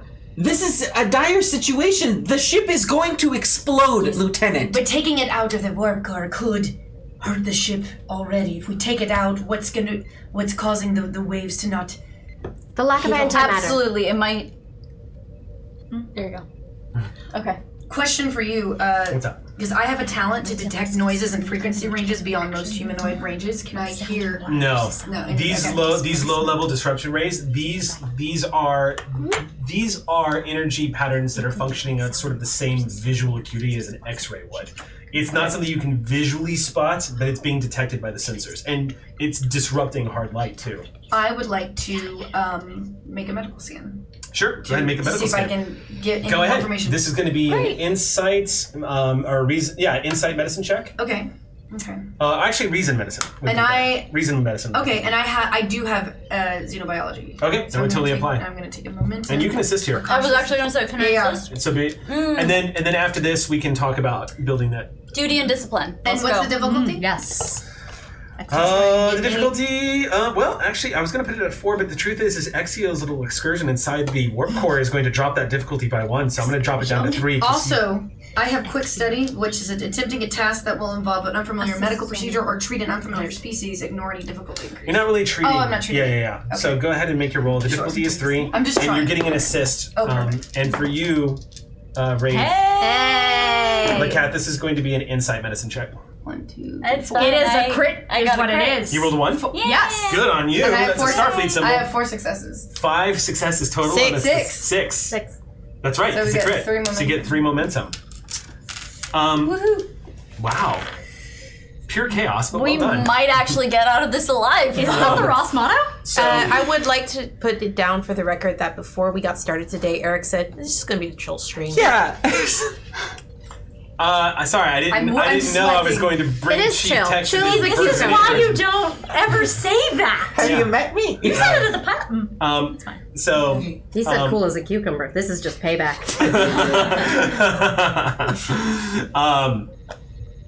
I'll give you the same spiel as everybody else. I'll give you you can do spins for more obtained information. This is a life form never before documented in the Starfleet database of life forms that have been encountered. Yes. You're not sure where it's coming from or what its origin is, but initial scans would indicate that it feeds on antimatter. Yes, and so the waves that it's emitting, will it, if we do somehow get it out of the warp core, will it be harmful for everyone else? Go ahead and spin your momentum. Removing it from the waves are increasing because it's essentially that is the expulsion, that is the waste material from devouring the antimatter. Right. Beaming it's in the short answer to your question is it's in the process of dying, and removing it from the warp core will absolutely kill it. Oh no! But unless we put it in a chamber in which it can continue to feed off, like, you know, antimatter, and then it like just create a little womb for it, right? I would like to You keep could it. ask the We conditions need by which to it we will need thrive. to get it somewhere where it can feed off of the antimatter. If we remove it right now in its current state, it will die. Doctor, we need to remove it now or we will die! Can I build a containment chamber? Can we move it to a different warp? So let's do one at a time. Yeah. Let's do go ahead and I would say make a reason science check. Great. What's the difficulty on this? Actually, no. This would actually be reasons engineering. Ensign Dari, you're gonna help. Great. She looks at you and says, "Great. With what?" We're making a containment field. Oh, A container, right? Yes. This is basic. somewhere where you have to beam this thing into, and it's got to be quick. Use one of the shuttles in the docking bay. Can I recommend, in the meantime, that we transport this thing into the secondary warp core? Yes, it is about to die. Listen to me. I need the ship to function. I need a warp core for it to function. We cannot disable our secondary warp core by putting it in there. What we are going to work on is a counter beam for this emission. We can feed it temporarily until we get this built. Commander, Yes. please, can you lead a team on deciding the anti-version of this wave? We have this energy form. We need to create the equal and opposite force that we can feed this thing with. Doctor, I need you to do that with the commander, okay? All right. All right, we've got a plan. Kashgari, you're with me. We're going to work on warping this thing out. We've lost our chance with the coordinates, but we might be able to lock onto it again. Does everybody understand? Yes, Chief Jack. Kashgari nods to you and then slowly looks over at the commander. Commander, your orders? You heard the chief. Let's get to it. We need He to picks up his pack immediately, and they set to work. And until I'm out of view of chief, I'm beaming. Less smiling, more work here, huh? Okay, so using this engineer, she's going to help you build this containment. Great. Which is good because that's what she's designed to do. Great. And you're designed to do the science part. Great. So- and then can I burn a can I determination? Can I use determination for this? Because I have one Yes. of my values is exploration is the greatest path to both scientific understanding and empathy. Does that work? Because we're exploring a new life form Instead of killing it, which I instead of wanna killing do. it. It's okay. That's you kind of a say no. stretch. What else you got? Fuck. You don't want to see the rest. Yeah, this is a You do have directive. you do have an order. Oh, I do. You have a direct order. Just burn a directive. Great. A directive. Let's do You that. can burn your directive for this episode, and you can basically use the order that was given as a value. Beautiful. Yeah. Okay, great. Let's do that. All right. Are we both assisting in this scenario? You can assist here because you've got expertise. Yes. We're feeding doing it. it. We're Yeah. trying to find a way to feed it. That was our order, right? Yeah, you're trying to find a way to feed it. I'm building the containment chamber with. So then, why don't we do this? So we're gonna make a roll here. So normally this would be an excellent opportunity for an extended task, and Yes. then have one person do, and we can have like multiple assists come in. Let's in this particular case, let's just keep this simple, Yeah, I'll assist you. and we'll just make this a straight I up roll. was. So you can decide who's assist. Let's roll us first. Yes. And go ahead and make your reason science check. She's gonna make her control engineering check as an assist on you. Okay, great. And the difficulty to build this is gonna be 3. Great. Oh, I think that She worked. rolled fucking awesome. 3 successes. 3, she got a crit, so Yay. Hell yeah. How much momentum? so that's gonna be 2 more momentum. Yes. You gain 2 Oh, wait. momentum. But you used one to get an Yes. extra die, right? Oh, so we you have gain 4. more momentum. Okay, so go ahead and So what are y'all gonna do? We were given the order. We have to feed it antimatter, Yes. but we can't put antimatter in the warp core right Right. now because we don't have it right now. Right. So No, but there are some in the shuttle ships, and we also Then have, we'd have to another beam it warp core out. to pull from. then we'd have to beam it out, or are we taking antimatter from You the warp core can and extract antimatter putting- from any okay. given warp core, including those from the shuttles. They do it all the time. I can't stress They don't this love it. enough. This is But good to know. it's- Because anybody who's I think ever it came worked in up once in Starfleet or Voyager. has ever been to Starfleet Academy would know this. yes, Antimatter will dumb blow you up. yes, that's There's what I want. there's nothing more volatile on a starship than antimatter. Yes. So I'm just giving you a big head. Well, aside from perhaps the captain's ire, but Or possibly the people. That's what I was gonna say. Yes, so that's the need to thing. recognize- so just giving you a heads up, like so doing this extraction, putting it into a containment unit. I'm going to be a jackass and spend 3 threat to raise the complication range by 3. Why you gotta do that, Eric? Because I Remember when you love said drama. this would be a chill? Oh no, I lied. Yeah. Rolling 1, the doctor. I'm always very lies. dexterous. So- that's all I got going All right, so for go me. ahead. So Out Our of my- GM, the blatant liar. so who is going to be leading You're the a roll? doctor. I'm a surgeon. Is this a role to extract? I'm assuming that's what the engineers are doing. Are we just giving? They're we're making creating. a containment field. We're trying to feed it. Yes, You're but developing- we're not. We're developing the blueprints for the engineering team to do. This is not what we do. We're drafting a plan. Oh. Yeah. Feeding it means making this wave that it's emitting smaller. We're trying to delay that from happening, however you can make happen. Which you can do by trying to figure out how its reaction as a life form is emitting these That's waves. way and you can easier use, than Yes. pulling out antimatter. and what you can do using your expertise is find out how to create the right system for it to exist in so that these Correct. waves don't destroy things. So you should probably lead the roll then, and you should do the assist. Right. Okay. And would this help with quick study? Because now I'm technically treating an unknown species. Yeah. That's true. Because then I would ignore any difficulty increase. It's in distress. It will die. It will die. Yeah, you are. Later, I am That's pretty treating- distressing. I am treating. I think I'll say yes because you're basically. This is their patient now. Yeah. Yes. So I'm gonna go ahead and say yes, basically because you're trying to build an environment that this thing can survive in, which I would consider a treatment in like a contained environment in that particular case. So in this case, I think it's a bit of a stretch, but I also think it applies. So yes. Yes. I love that. What are we rolling? Okay, so you taking the lead. Yes. This is definitely going to be a control engineering check. Okay. And for you, I would say that would be an insight medicine check. Perfect. Yeah. No, even- I'm sorry. We're gonna default to the reason medicine check because that would be Same. Rose. Yeah. Same. Just as a side note, I am not the captain, so I would like to. I've been given a reasonable task by chief, but I'm going to check in with captain. Okay. This is going to be an informed This is what is happening. Sure, the captain should be made aware anyway. The captain should be made aware if we accidentally blow the ship up. That was part of the directive too, is to yeah, inform yeah. the captain. Yeah. So I caught that. now that we are now in the spot that we can accomplish and start drafting these plans, calling in the captain. I would Gotcha. recommend keeping the comms open. All right, cool. Yes. So go ahead and make your check then. It's going to be... Control engineering. Correct. Okay. I would like to pull on my focus of system tap for the computer's assistance in Yeah. this. that would apply. Totally And apply. I'm using mine of xenobiology. Oh, this sounds like a role for us too, actually. Ross would definitely help. Oh, yeah. Yes, Ross would definitely help. This sounds like a computer medicine, maybe? Because Yes, I would say that's computer medicine. That was going to be more helpful to Bonnie anyway, so yeah. Yes. All right, so the difficulty of what y'all are trying to do is to jury-rig this thing. Since we're skipping over the extended task for expediency, I am going to make this very difficult because you are jury-rigging an antimatter containment unit for a new life form. I'm going to set the difficulty at 4. Take a momentum for an extra die. And the complication range has been increased by 2. Yes. So, or I'm sorry, 3. I spent 3.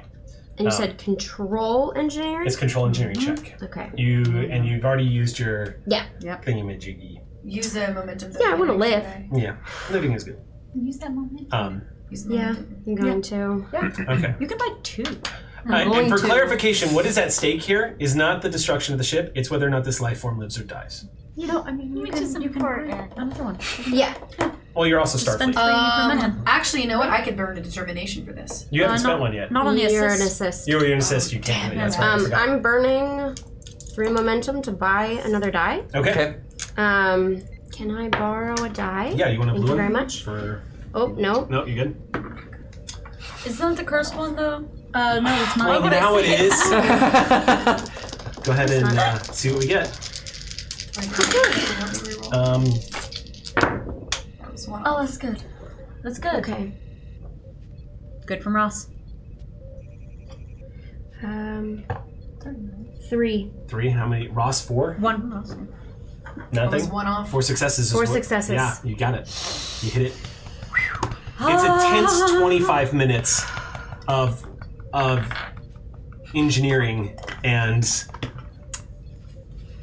coordinating between not only extracting antimatter from one of the shuttle bays, which, by the way, antimatter is not difficult to find on board the ship.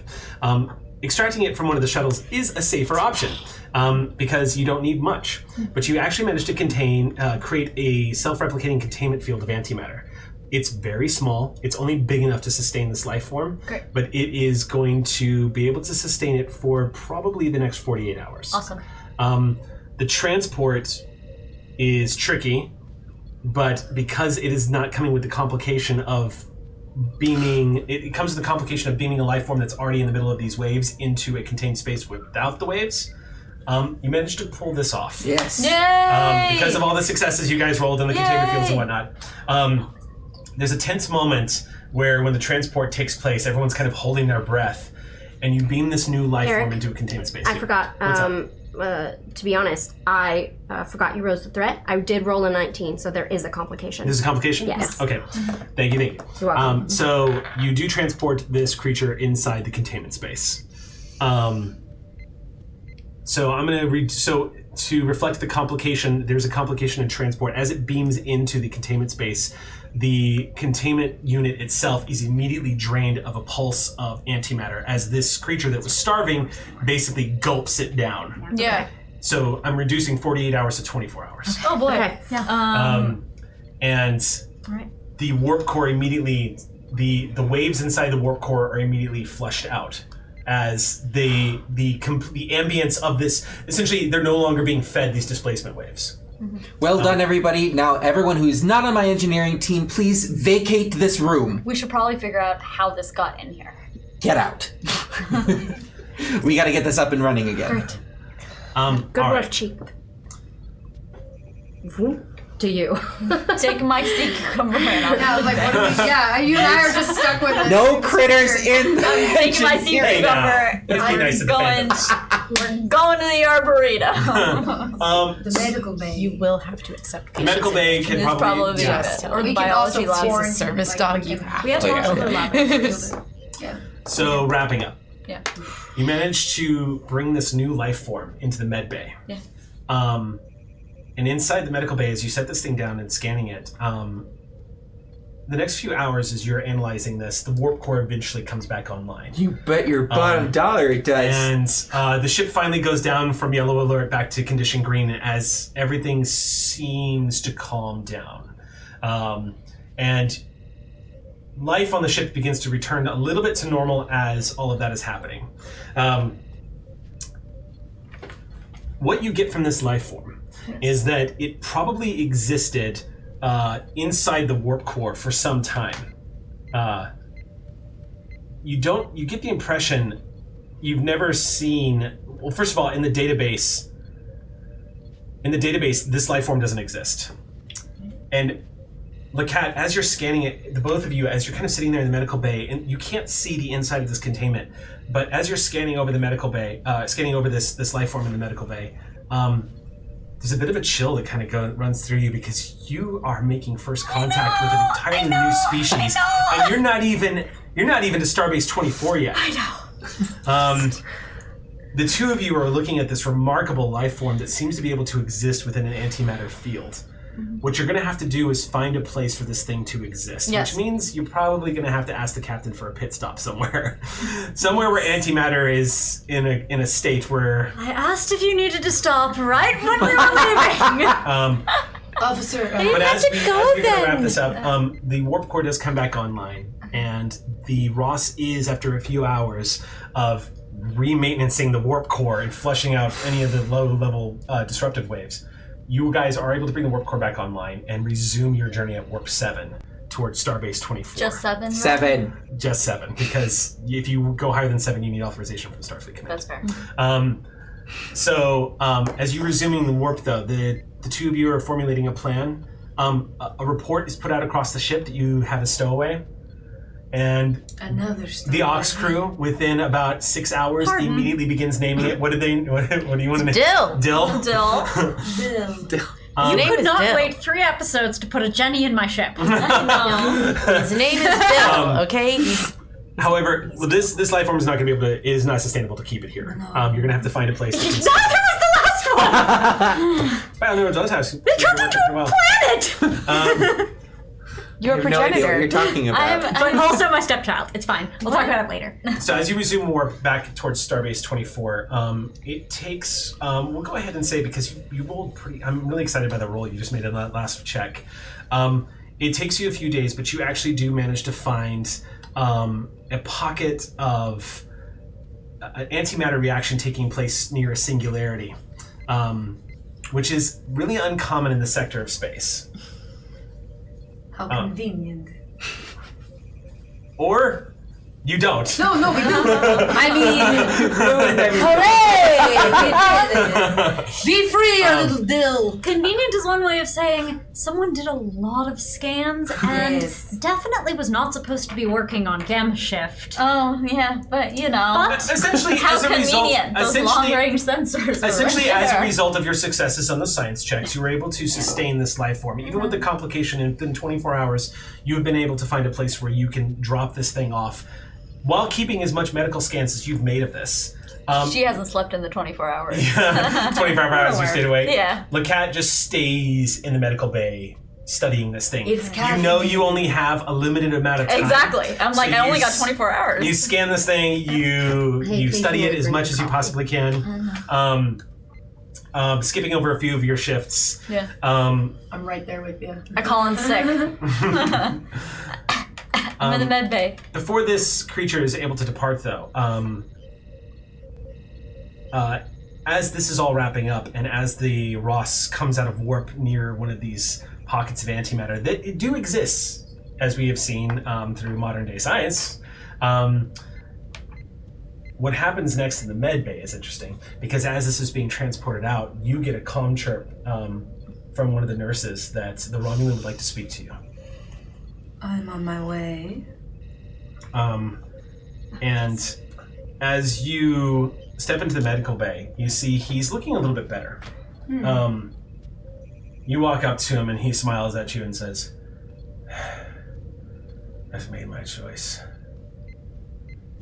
And he hands you a medical pad. And you see the image on the medical pad in front of you, and Curious. yeah, we're gonna leave it there. No! What do you see? What do you see? My one true love! As you look at this image in front of you, it is not what you expected him to select. No. What did Bryan Cranston pick? And that is where we're going to leave this episode of Clear Skies. Well done, everybody. So fun! Well done. We kind of ran up against the clock there, so we weren't able to do an extended missing roll, but that worked out great. You guys were hitting some really high difficulty levels, and well done. There was a second there where I thought you were going to kill it. Yeah, me too. Oh, I would have. I honestly thought... Chief Tech doesn't care. This crew. Have you met? I'm just saying, If your it chief was a sounded like... person, not care. that would be a different situation. But Listen, this was an animal. The needs of one do not outweigh the needs of the many. My chief ran a beautiful engine room. Yeah, that's my only jab. All right. Also, And so did the medical engineering ox crew, we're doing overtime. Everyone's checking every log. This will not happen again. More kills, more kills. So we're going to go ahead and wrap up tonight then. We went a little bit over time, but I just wanted to thank everybody so much for tuning in to this episode of Clear Skies. Thank you for joining us. We will join you guys next Monday night at the same time. Until then, everyone, please, as always, stay whimsical, and hailing frequencies are now closed.